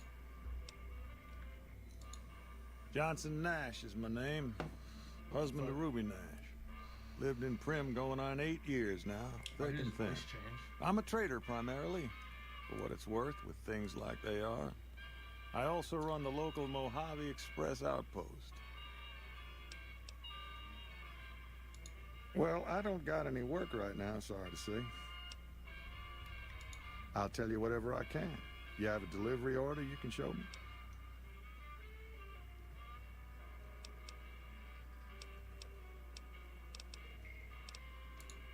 Oh, so you're talking about one of them packages. That job had strange written all over it, but we couldn't turn down the caps. That cowboy robot had us hire 6 couriers. Each was carrying something a little different. Pair of dice, chess piece, that kind of stuff. Last word I have from the office, it looked like payment had been received for the other 5 jobs. Guess it was just your chip that didn't make it. First deadbeat we hired to do the job, canceled. Hope a storm from the divide skins him alive, Well, that's where you came in. Yeah, I got this look when he saw you next down on the courier list. His expression turned right around. Asked me if your name was for real. I said, sure as like a rain, you were still kicking. Then he turned down the job, just like that. I asked if he was sure it was good money.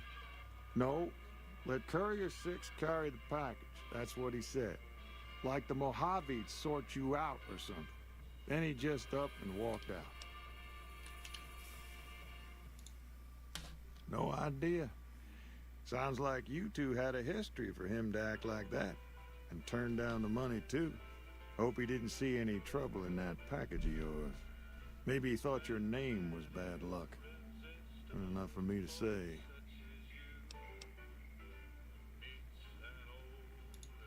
Nope. Different fella. Bigger. Had himself a face on a screen. And he talked more like you or me. Well, now that you mentioned it, a few nights back, one of the townies was out scavenging for supplies. He said he saw a fellow with a daisy suit come through with some of them Great Con misfits. They was talking about a chip. Well, for that, your best bet is going to be talking to Deputy Beagle. Since they came to town, he was keeping a good bit of notes on him, and he was slinking around Bison Steve when your pretty boy friend came through. He may have heard where they were going.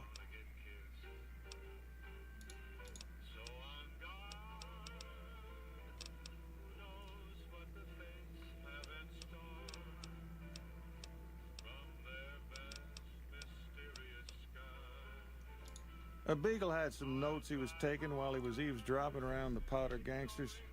He'll be your best source of information on that subject. Sure, I'll... Let's see what he has for sale. Problem is, I ain't going in. Oh. Okay. Right now, Beagle is the closest Prim's got, then. First thing I'd say is get his... That'd be... A courier dropped it off a couple of months back. I got it working for a little while, but the darn thing pooped out. I haven't been able to get it up and running again. I was hoping to use it for some courier work, but that ain't gonna happen. What's wrong with it? Hell if I know. I don't think it's serious, but my tinkering days are long gone. Mind if I try? You're welcome to try. It's yours if you can get it working. If I had my way, I'd dump it in the scrapyard in Novak and be done with the damn thing.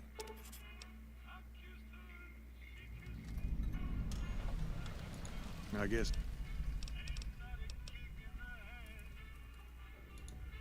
Gangers, gangsters, all sounds like trouble to me. Well, sure do. I run the courier office out of my shop. Leastways I did before things... I haven't a prim. Let's see. Been tough around here for a good while now. Wow. Worse since them thugs kidnapped our deputy. It started with the breakout from the prison up the road. First there was just a few thugs rolling through town, but then they got organized. Now they call themselves powder gangsters or something, and run around throwing dynamite and shooting people. A little while ago, a good chunk of them left whatever kind of organization they got up there to squeeze all the food and drink out of us they could. That's where we are. This here little casino brought some cash and bodies into the town before them powder gangsters came in. Now, they can't rush us without eating a good bit of hot lead, but we are in a kind of box canyon. Guess this is a fitting place for that as any. I reckon that if they thought hard enough about it, they'd realize they got more bodies than we have bullets. But for now, we're safe enough in here. It's an old hotel and casino here in town. Old Laura used to rent out rooms there, but she took off months ago. Really across the way from the Vicky and Vance, the other old casino. Can't miss it.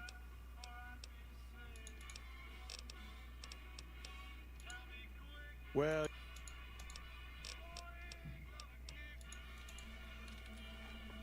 Fuck. Move along, please. boss here, can you? No. Let's save.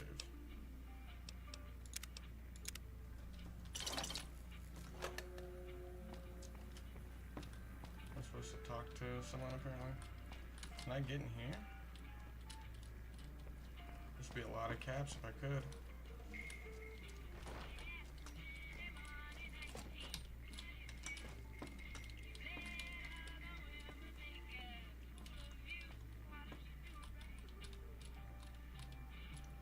Hey there. What's up? That one's hard. The rest are easy. 9mm submachine gun. That could be so good. Thank you, lady.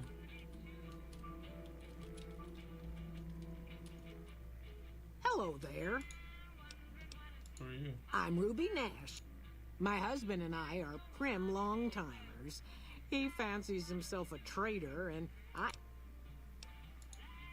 my specialty is a rad scorpion venom casserole. The venom has a sharp, smoky flavor, and it numbs your mouth. It's perfectly safe, long as you don't have sores in your mouth for the venom to find your blood. Does sound good. Guess you'll be needing to... Okay. My mother taught me never to say something unless it was nice. So, I don't have nothing to say. It's a sad state of affairs. Alright, can you get out of here?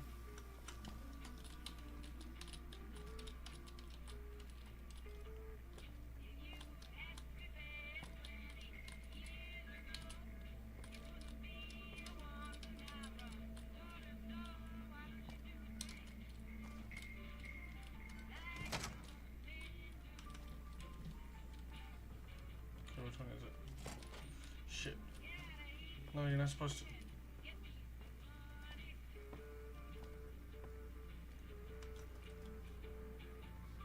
Maybe I can do it above her head. Which one is it?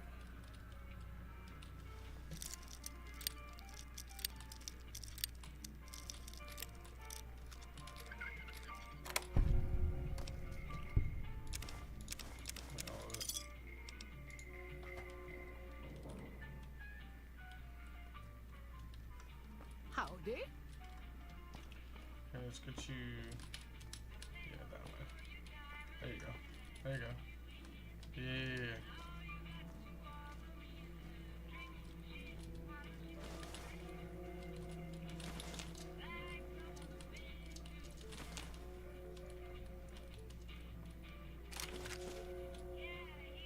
Oh shit.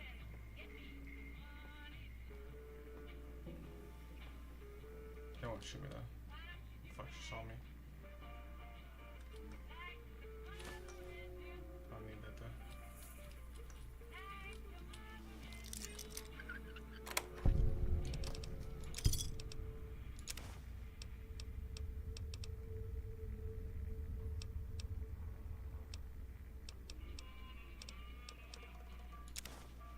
I guess no, because doesn't pre-war money doesn't weigh that much. Oh, it weighs one. Fuck. Oh no, it weighs one in total. Okay, compared to turpentine, which weighs. Okay.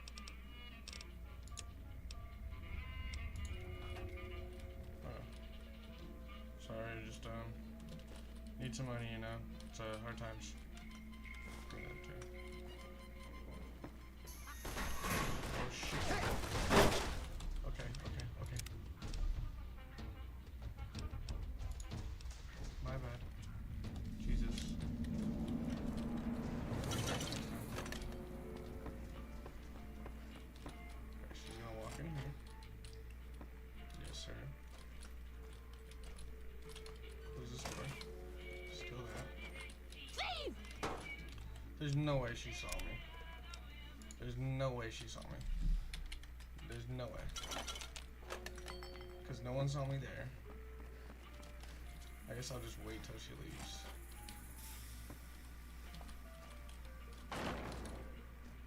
Like, till she's gone, you know?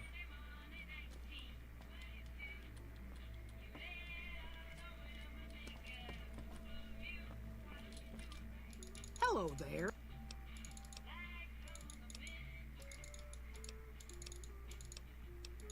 Yeah.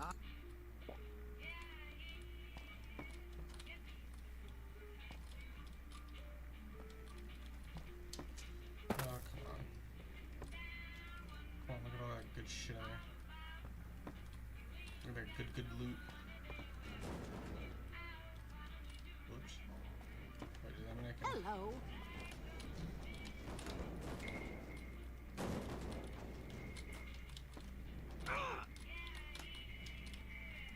Is she getting in the safe? Can I get it? Can I...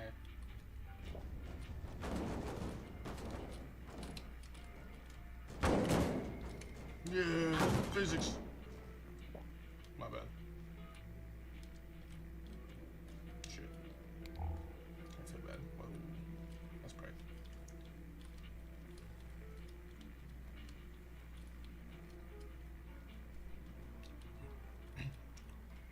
Fun. Come on, lady. Hello. Hello. Can you leave? Can you get out of here? Thank you. Alright, cool. It was the one right above her head. And then that one. And everything in there.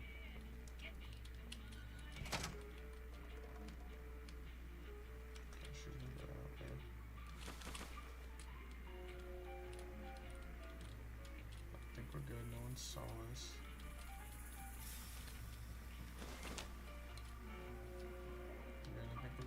Saw us. Again, I think we're good. No one saw us. There's no money up there. Alright, let's save. I have to wait for that shit again. And then get in here.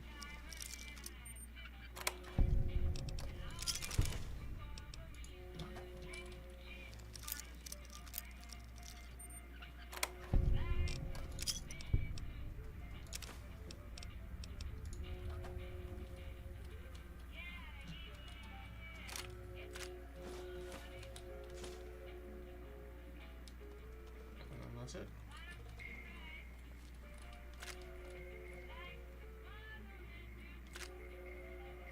Gauge. I don't have a 12 gauge yet. There you go. Alright, cool. Oh yeah, then come in here. Steal that real quick. And shove in the door. Oh, we're gone. Can I play? No, I can't. I don't need pack of cigarettes, dude. They're worth 5?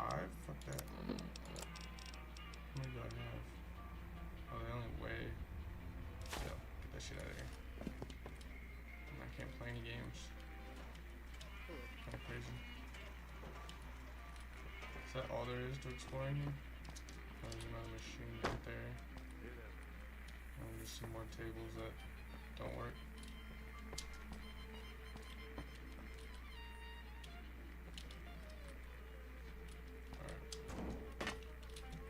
Pack of cigarettes, it's only cool, I don't need that shit.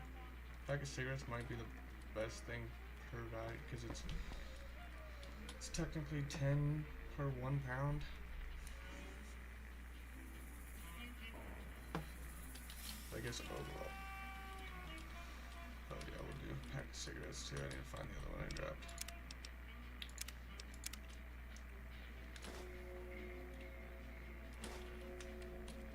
Oh shit, they saw me. That's so gay they can see me from there. Where's the one I dropped at? I at least want mine back. So you're saying if I do it from right here too? No one saw me. How? Hey. How? Can I use the slot machine for this? Gamble a little bit? I'm not old enough yet? Hey. Oh shit, I'm not. Move along, please. Shut up.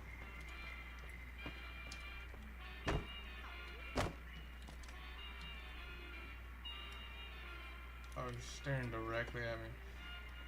What? Howdy. No. Fuck off. Stop looking at me, bitch. Let's talk to Prim. Howdy, partner. Prim Slim at your service. Authentic cowpoke and official spokespot of the Vicky and Vance Casino and Museum. Yeehaw! Where have you been, partner? Hiding under a rock? Vicky and Vance were this nation's fourth or maybe fifth most infamous celebrity outlaw couple ever. That's who they was. Prim Slim here can tell you the whole story, if you can spare a minute to hear the tale. Yahoo! I ain't had a chance. First things first. Any boss you've heard about Vicky and Vance being copycats ain't nothing but ill-tempered slander. Fact is, they begun their crime spree 2 days before Bonnie and Clyde robbed their first bank. So who was copying who?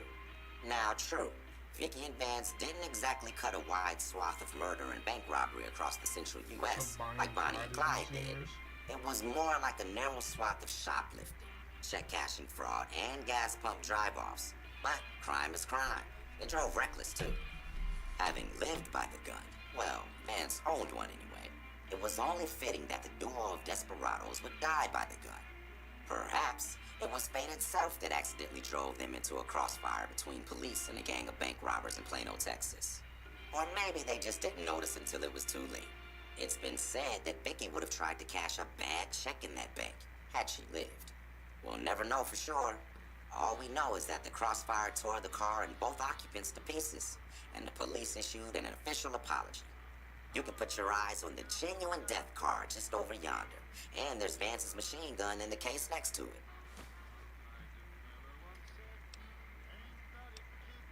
Prim is a thriving resort community located in Clark County, Nevada, right along Interstate 15.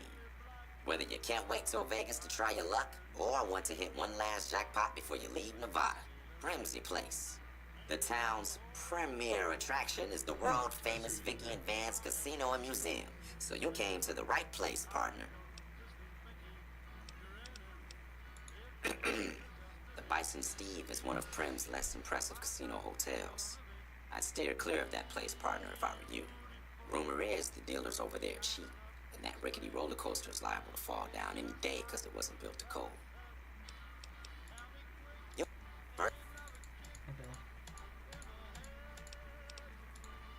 Why, this is the Can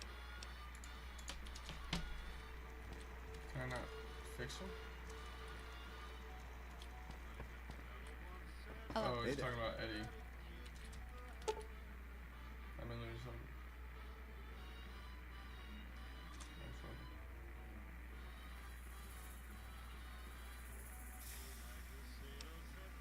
Howdy. That's what I stole. Howdy. Oh, here we go, talking to him. Hey, youngster.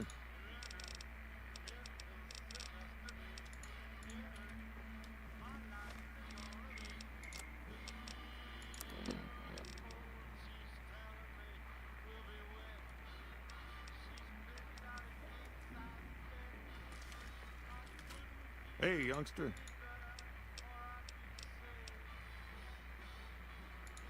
Well, you... Boy was about...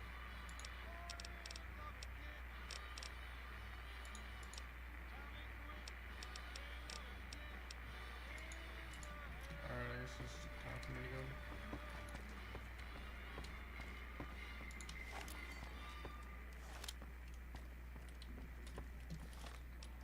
Should I combine the two? That'd be so funny. Damn, 81 plus? Hell yeah, give me that shit. Combine. That's fire. I'm doing good on weight too. That's fire. Oh shit.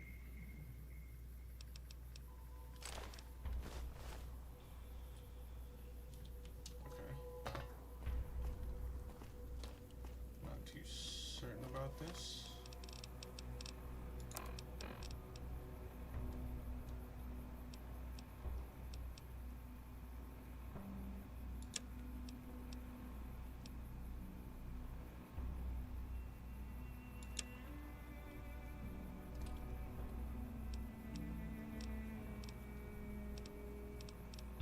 Okay, I guess we're doing this. I'm gonna save before I go in here. I just have a feeling it's gonna be really hard. Because they're gonna attack me. Because they're not powder gangers, they're escape convicts. Right? Aha! Alright, so this is gonna be hard, chat. It's gonna be really hard. So I'm gonna go make some food because I'm starving right now. I'm gonna go get some more water too. And then, in the meantime, y'all can watch something on some YouTube while I'll also watch something on some YouTube.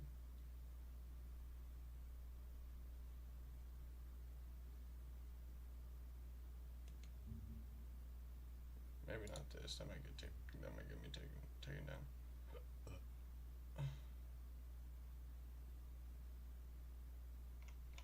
I guess we'll just throw up some more Tommy G. Fuck it.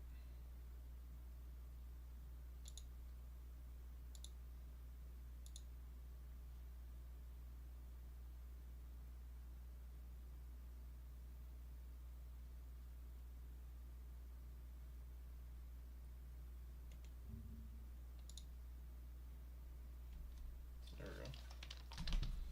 Alright, BRB chat.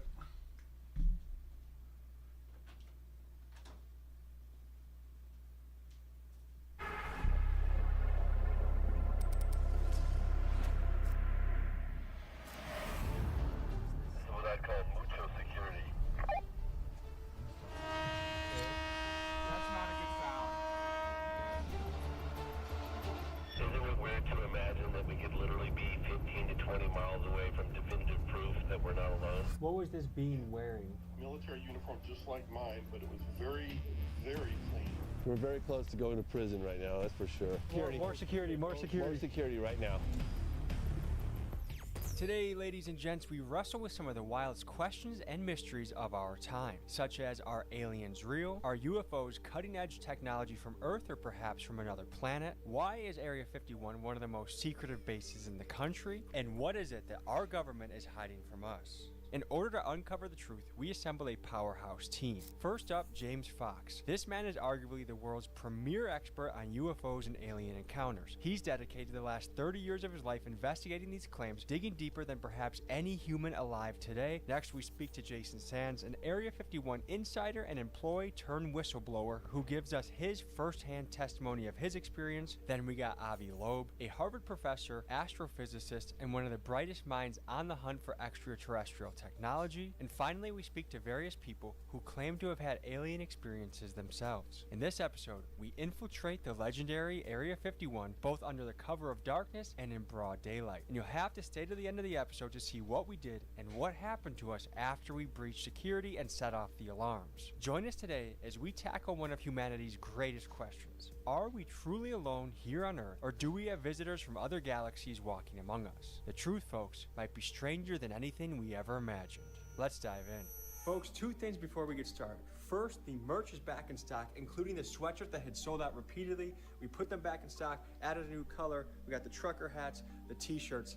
And also, if you would like early and exclusive access to our Scientology series, including our pushing match with their private security at their celebrity center. Whoa. Wait, where's the private property line? Where's the line? You need to leave right now. Don't touch private me. property. Don't touch me. It's private property. You need to leave right now. That is available only at Patreon. Become a subscriber and be the one to see it first. And now, folks, to the video.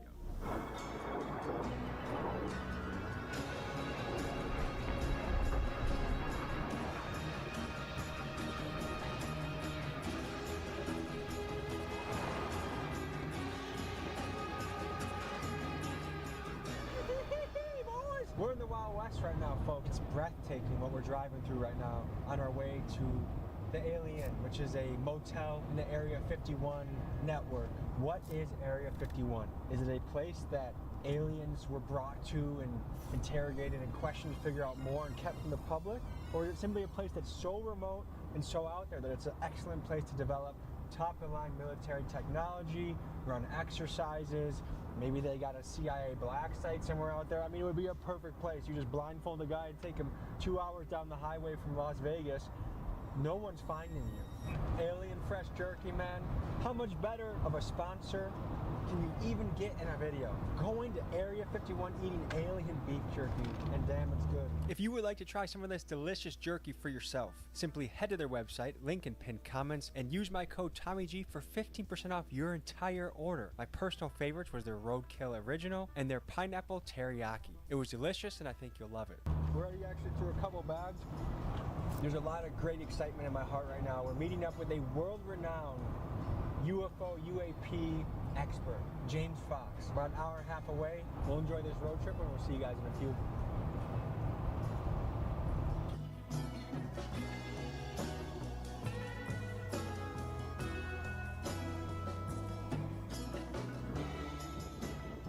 So we're halfway to the alien, and already you can tell that there's an alien culture that just permeates around here. The gas stations have aliens in them. It's just so remote. I feel like this is just one of those bizarre places where everyone has some sort of story where they saw this thing in the air. Heck, I have one of those stories. I remember in high school, we were in the back hill in this retention pond. If I had my own phone, I got it on my phone. Like, there was something moving in the air, and I saw it. Like, I know what I saw. Who knows what the explanation is? Let's keep driving.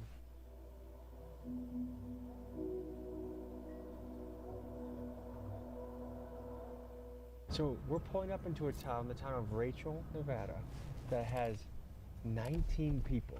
We're gonna meet our alien expert friend, James, and just get the lay of the land here. We arrived late in the night at the alien, and they had a strict no filming policy. So we went nearby to the town's only gas station to meet our contact, James Fox, and make a game plan for the rest of the night.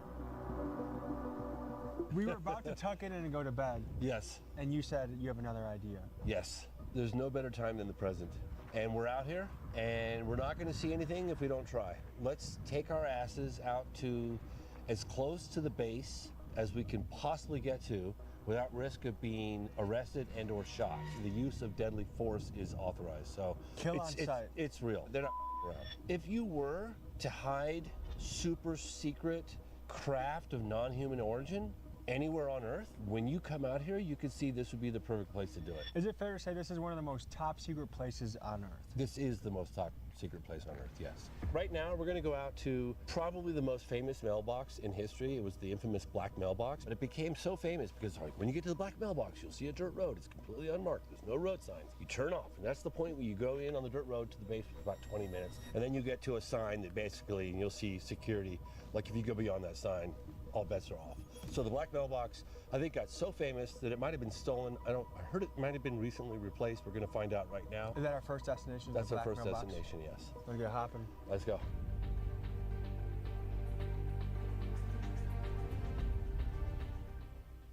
Trying to find an entrance to Area 51 can be very difficult. Your phone likely won't have service as you're near it. Some say it's the government jamming your signal. Just a black box? So this doesn't even exist. Google Maps just said nah. Others say it's just the remoteness of the location. The easiest way to spot a route into Area 51 is the infamous black mailbox. It marks one of the roads that can lead you in. However, tonight, we suspected that the box had either been taken down or stolen because we simply could not find it. Is it? Tommy G, come in, over. Gang, gang, baby, we're ready to slide the block. We're just gonna drive down this dirt road until we get arrested. Over. Just kidding. Did we miss the mailbox, or is that still ahead? I think we missed it. We'll see a dirt road connecting to this road in the next mile or so on the right-hand side. Over. Turn our lights out. They'd never know we were coming. Over. Isn't it weird to imagine that we could literally be 15 to 20 miles away from definitive proof that we're not alone? 15 to 20 minutes away from information that could change the entire world. Yep. What has motivated you to dedicate your entire adult life to chasing down and researching these things? Imagine if our government had definitive proof that we're not alone in the universe, whether you believe it or not. But if you felt that was true, could you just walk away easily from that story? I feel that every man, woman, and child has a right to know, and I feel it's an incredibly important and significant piece of the puzzle, and it's difficult to walk away from. I have to give huge credit today to my friend, Julian Dory. He is the key behind all of this happening, the connection to James Fox. He was the key behind the Trump assassination video, and he's the key behind the Scientology video that we have in the works as well. So show love to Julian, links in the description, blow him up, comment Big Dog's gotta eat, and thank you, Julian. Guys, do you see that red light off off in the distance, kind of at our 1 o'clock. Yes. That's apparently got all sorts of sensors, including video. They're watching us come in right now. This is security. This is definitely security up there. No question, over. If you are considering trespassing on the Nevada Test and Training Range boundary, please consider the following consequences. You will be required to pay a $1,000 fine. You will have your car towed at your expense. You will have your car impounded at your expense. You will be brought to HICO, Nevada to be processed. Once released, you will be responsible for transportation, blah, blah, blah. Now, my question is it telling us not to go beyond this point? Or can we go a little further until, I think we go a little further. Oh, he's moving. That guy's watching us. He's listening to us too, I'm sure of it. You think they have Sure that of it. level of technology? That Absolutely. What yes. makes you sure of that? Because I've heard about it. They can just point and they can listen. George Knapp's documented that. Folks, we gotta pay homage to the legendary Las Vegas journalist George Knapp. In 1989, George broke the story on Area 51 and brought its existence to the public eye. His interview with Bob Lazar, who claimed to have worked on reverse engineering alien technology, invited a firestorm of speculation, forever linking Area 51 to extraterrestrial secrets. George's fearless reporting forced the government to acknowledge the base's existence, and it laid the groundwork for decades of UFO investigations. Without him, the legend of Area 51 might still be a secret. James, you want to go say hi to the scary man? You want to go say hi? I mean, I want to. I want to see who that is. This is the gate. This is the next layer. Oh, he's coming down to us right now, over. They say that there are only two guarantees in life: death and taxes. Yeah. I think the third is we go beyond that sign, we go to jail and or get shot. What we know about this base is you can tell, like we just drove in down 30 miles of dirt road to get here. You just simply can't imagine just how remote this place is until you come out here and see it in person. It just doesn't. You know, it's hard to convey. And the level of secrecy. Yeah, it's just the remoteness and secrecy. And when you finally do find the edge, you still barely see anything except for barbed wire tracking all through the grass, the signs, the gates. Are these guys special forces? Are they mercenaries? Who are the people patrolling the base? They're usually the people that are from special forces. They hire them up and they arm them and they tell them that, you know, this is the way we do business for the program, and off they go. What kind of power are they authorized to use on someone that's going towards the base? They're authorized lethal force. This base got a lot of attention in the late 80s when that guy Bob Lazar came forward through George Knapp. It was initially as a incognito, anonymously he came forward, and then ultimately because for fear of his life. He was saying that there were craft of non-human intelligence in the possession of the military, and they were being housed by Papoose Lake in a series of camouflaged hangars that were built into the side of the mountain. They have no wings, they have no tail, they have no visible means of propulsion, they make no sound, they don't have any air disturbance, very little noise. Some people will talk about a slight buzzing or humming sound within a certain proximity of them. They do things that are just defy physics as we understand it, right? You would want to keep that technology ultra secret because you'd want to weaponize it. Just a few miles down the road, the truth lies, right? The whole world wants to know what's going on out there. Have we got anyone from this base that's active to speak anonymously? Sorry, active? But he worked at the base for some time? He did, yeah. In what capacity, do you know? In non-military lingo, how would you explain to a layman what your career consisted of? It's like counterintelligence work where you're trying to prevent the enemy from finding out about what you're doing. How long did you serve on that base? I was there for 6 years. Tell us about the morning of the encounter. What happened? Well, we went up range. We had to look at a video of the UFO that came in and entered into the Nels test range from the previous week because they didn't know what it was, so they were just trying to get people to observe it and verify that, yeah, this is something that we didn't see, because you're talking to anybody on my crew.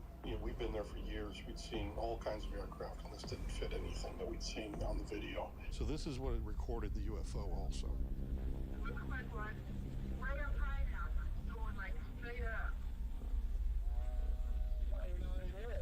So a UFO crash lands on the base, and they wait until the Monday crew comes in to look into it? Pretty much, that's what it seems to have happened. This is a sign. Oh, he just honked at us. He just honked. He probably thinks this is Why something the Would he have honked? Dude, he thought. Yeah, Because I know he's hearing us? Well, hang on. I'm just. Yeah, wait. What did he say? What did you say? Hang on. Honk if you can hear us. Okay, we're about to drive up this road. Are you going to arrest us if we do so? Honk, please. We're good. This moment of Area 51 exploration is brought to you by Alien Jerky. If you're about to go to federal prison, first get this flavor in your mouth as well as this flavor. And you know what? Why didn't we think of it? We're gonna bribe the guard with this. Oh yeah. Well, we talked to this guy earlier today, and he's like, oh yeah, when I worked there, he goes, they'll just blast you. I was like, they'll just blast you? And he's like, yeah, they'll just take you out. Like, we're authorized to kill. You know what I think that means? Let's explore a little further.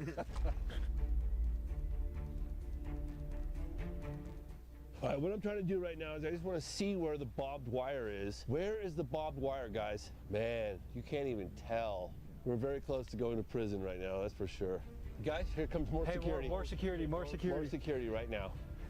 Holy shit, the truck's coming up, look at that. Yep. Holy shit. He's coming quickly too. Look how fucking windy it is, dude. It's cold, desolate, and there's government forces assembling right now. I know. They're letting us know that they know that we are right here. The question is... They're going together. I mean, one thing we can say for sure is we will all be going to jail if we cross the line. The question is, where exactly is the line? The only way to do it is to walk up the barbed wire from the gate. Yeah, I've already walked. Well, you want to drive down there and see it? Sure. All right. So look, Land Survey Monument. That's just government bullshit to keep us off the land. What happened next was strange. As we turned off our cameras to take a couple iPhone photos, we heard a noise, but not just any noise, one that had an eerie, metallic, and otherworldly sound. This is what followed immediately after. I heard that. What the fuck are you hearing? It sounded like metallic, something big, metallic, and somewhat loud. I thought someone was coming. You heard it? You heard it? You heard it? Are you sure that wasn't my car? Yes. It came from right over there. No question. Well, you know, I told you guys they had a 99% chance of seeing security, and we saw security. We're gonna fold our cards for tonight in case they have any devices that can hear us. Oh, they can hear us. We just want to know the truth! Can you hear us?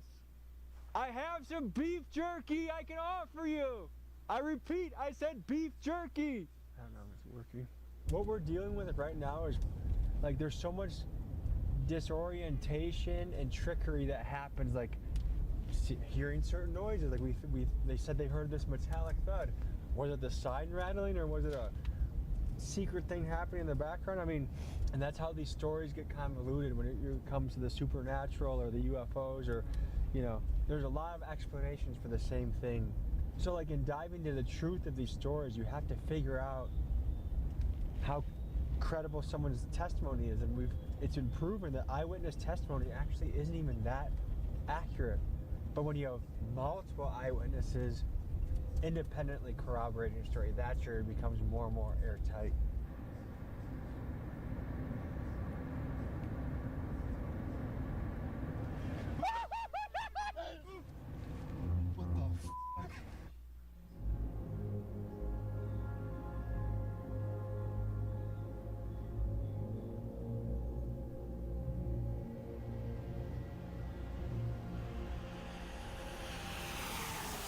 So we're going to the Alamo Inn, about 40 miles away, and kind of the other side of Area 51. There's the Alien, the Alamo Inn, and kind of, if you go in between them, that's where you can go on the road to the back way of Area 51. And we're going to talk to the motel owner and actually stay there the night. And this guy, his dad worked on the base. At both of these inns, everyone in the community seems to know someone that has had an experience or seen something or knows something. So this is a obvious and good place to go for this investigation. All right, folks, we're pulling up to the most famous mailbox in the world. Well, tell the people what we're looking at right now. So this is the remnants of what was once the black mailbox. Because of the nature of secrecy of the space, there's no road signs, there's no indication of where the entry point is to Area 51. There was this black mailbox to a rancher who lives probably at that ranch out there. This mailbox became the beacon of, like, the entry point to go in to check out Area 51. And so everyone's just like, turn right at the mailbox or turn left at the mailbox. Like that's the dirt road into Area 51. It became just super famous, the most famous mailbox on the planet. Also, I want to draw our attention to there's mountain ranges everywhere we can look, and these are also vantage points. Yeah. And Chuck Clark spent his life documenting these vantage points, and one by one, the government shut them down. Yes. So what do you mean you shut down a mountain? His place got raided. He was raided right here in Rachel, and George Knapp covered the story at the time.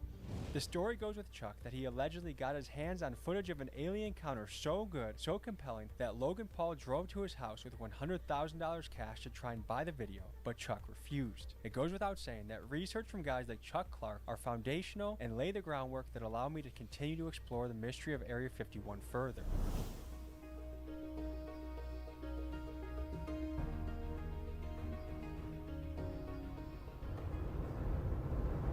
One of my favorite close encounters of the third kind in the United States took place in the desert of New Mexico in 1964 that involved an on-duty police officer by the name of Lonnie Zamora.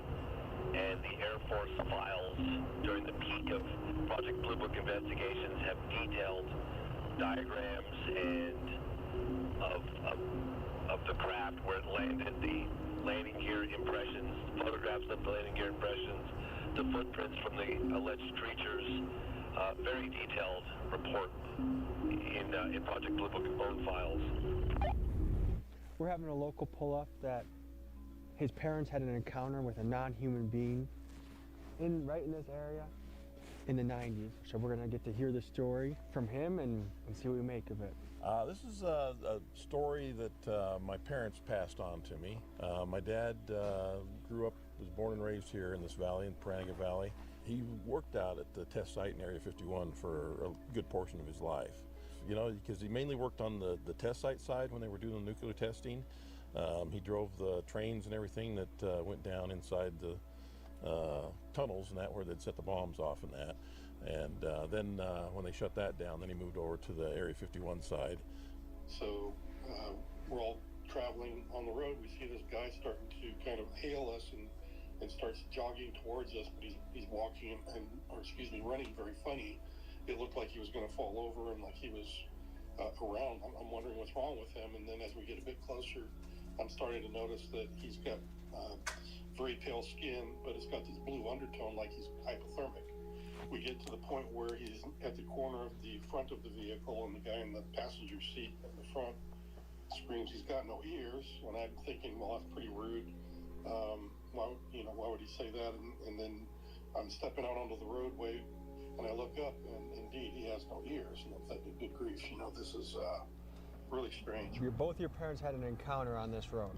Yes, they were coming down this road, coming over Hancock Summit here, coming back into town. They'd been out hunting or camping for the weekend, something. They were out in the hills playing around, which they like to do an awful lot. Mom says they come over the hill here, and he says you can see somebody walking down the road for quite a ways. It caught her eye. She's like, wow, what's somebody doing walking out in the middle of nowhere like this? As they got closer to it, she could see that it was dressed in, the way she describes it, is Bedouin clothing. So it was the flowing scarves and head covered and everything. Couldn't see anything other than the cloth that was around it. What was...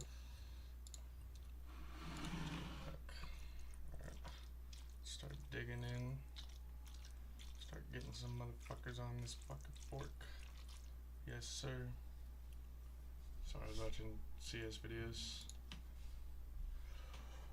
Still my favorite one here. This was quickly fixed by just removing the birds, which I guess is a quick fix. The coaching bug and its scandal. Coaches in CSGO used and abused this bug for quite some time. Coaches in CSGO tournaments were supposed to be able to only spectate their players and their players only, just because it would obviously be unfair if they could see the enemies. The coaches were also able to give their team information from this view, especially any information that their teammates might have missed. This coaching bug would allow these coaches to get out of their players' view and instead see the entire map along with the enemies, which I'm sure you can understand why this would be so problematic. These coaches didn't come forward with this exploit for a very long time, silently plotting and abusing this glitch behind the scenes scenes until a coach by the name Mariusz Cybulski revealed it to the public by posting about it on Twitter, and thus a total of 37 coaches were banned for abusing it. Valve swiftly fixed this bug the same day it was exposed, or so they thought. Someone showed them that they could still recreate it the same day they fixed it. So Valve just decided that they were going to outright ban coaches from being able to join games, which is why you now see the coaches walking behind the players in pro matches nowadays. It was a very controversial change at the time, but in my opinion was very needed. Shitty hitboxes. I wouldn't exactly call this a bug or a glitch, I guess it kind of is, but the hitboxes in CSGO used to be very horrible, like this horrible. The jumping hitbox was especially worse, having the hitbox way lower than it should have been, and then thankfully they were fixed, but it took them 3 years to finally do so. This next bug was a pretty recent one, being a thing about 7 months ago in May of last year, the R8 bug. This glitch or bug would allow the R8 to basically be able to instantly shoot. This was an advantage of course because the R8 has a double action delay which you have to hold down before you can shoot, which is unrealistic. Just pull the hammer back before you shoot. Anyways, I have no idea how someone discovered how to do this because it is very confusing to do. I would explain how to do this bug, but there's probably enough useless information in this video, so I'll quickly move on. Spawning in the enemy team spawn. Glitch. There actually was a way to spawn in the enemy spawn without the use of cheats. I thankfully did not experience this one because it seemed insanely easy to do. This would be accomplished by going to the enemy spawn at the end of the round, then opening up your console to type reset team. You could also bind this to another key if you wanted to make it easier. Typing in reset team would make you not respawn at your team spawn and instead just stay wherever you were at the end of the round. You of course couldn't buy any weapons though because you were not in the buy zone and your health and armor would not reset. Crouch jump exploit. Remember duck peeking from Counter-Strike 1 I talked about earlier? Well, it was in CSGO at one point and worked pretty much the exact same. If you crouched, then jumped while crouched, then let go of crouch in midair, you could not only see over cover for information, but the player on the other side couldn't actually see you peek over it. This jump also made no sound when landing, so if you got the jump strat down, you could basically spawn anyone over a wall without them even knowing. Thankfully this was fixed after it was abused at the 2017 Krakow PGL Major, and I'm sure it was abused a lot of other places as well. C4 teleportation glitch. This is a very interesting glitch that has not really been talked about. Imagine yourself about to retake side as a CT, and then all of a sudden the planted C4 teleports to your feet. There is only one video I can find of this happening, but once the C4 is planted here, it appears to teleport right outside a connector on Mirage. The interesting part here though is where the C4 teleported to. It appears to be the same spot the planter was at earlier when a player disconnected, so I assume this glitch was caused by that for some reason.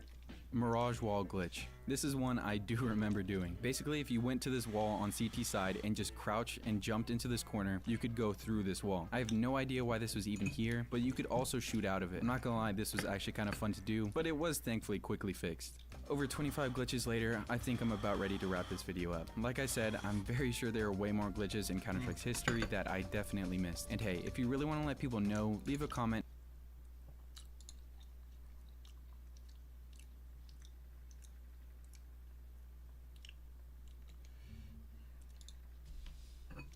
CS2 versus CSGO. Yes, here I am hopping on the opinion bandwagon, comparing a game that's less than a month old to a game that's over 10 years old. Believe it or not though, I am actually going to be making a decent comparison of both games, especially with the launch of each game. And hey, if my takes are bad, I've already made a video that had the worst take ever, and it was still pretty good, just don't watch it though.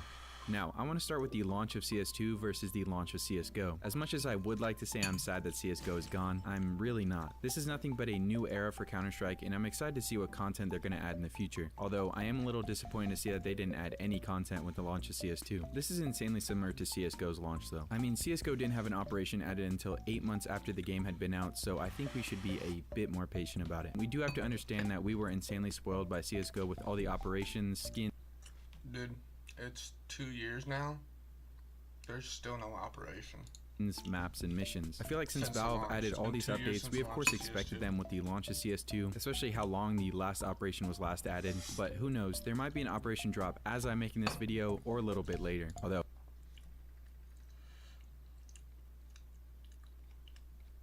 I am a bit sad about the workshop missing because this was my first video I wanted to make on CS2 instead of this one, but hopefully it will be added soon. Also, a lot of maps and most of the game modes are missing on release, like Danger Zone, which I did care about and had fun with, so stop shit talking Danger Zone. And also the lack of community servers, but I'm sure all these will be added soon. Now, the minuscule amount of content isn't really the main issue with the launch. The biggest issue is just how straight up broken CS2 is. So let me get to the elephant in the room now, the bugs and issues. There are a myriad of bugs and issues with the launch of CS2, sadly. I personally believe this game is major ready, and I hope the pros enjoy the majors that are coming.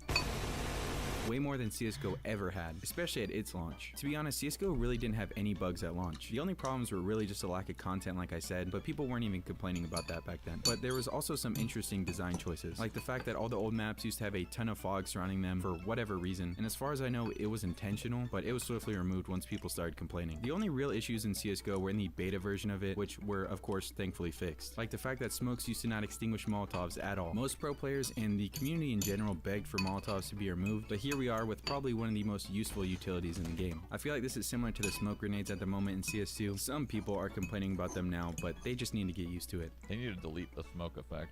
They literally need to delete that from this game. CS dies with 2. I think it does.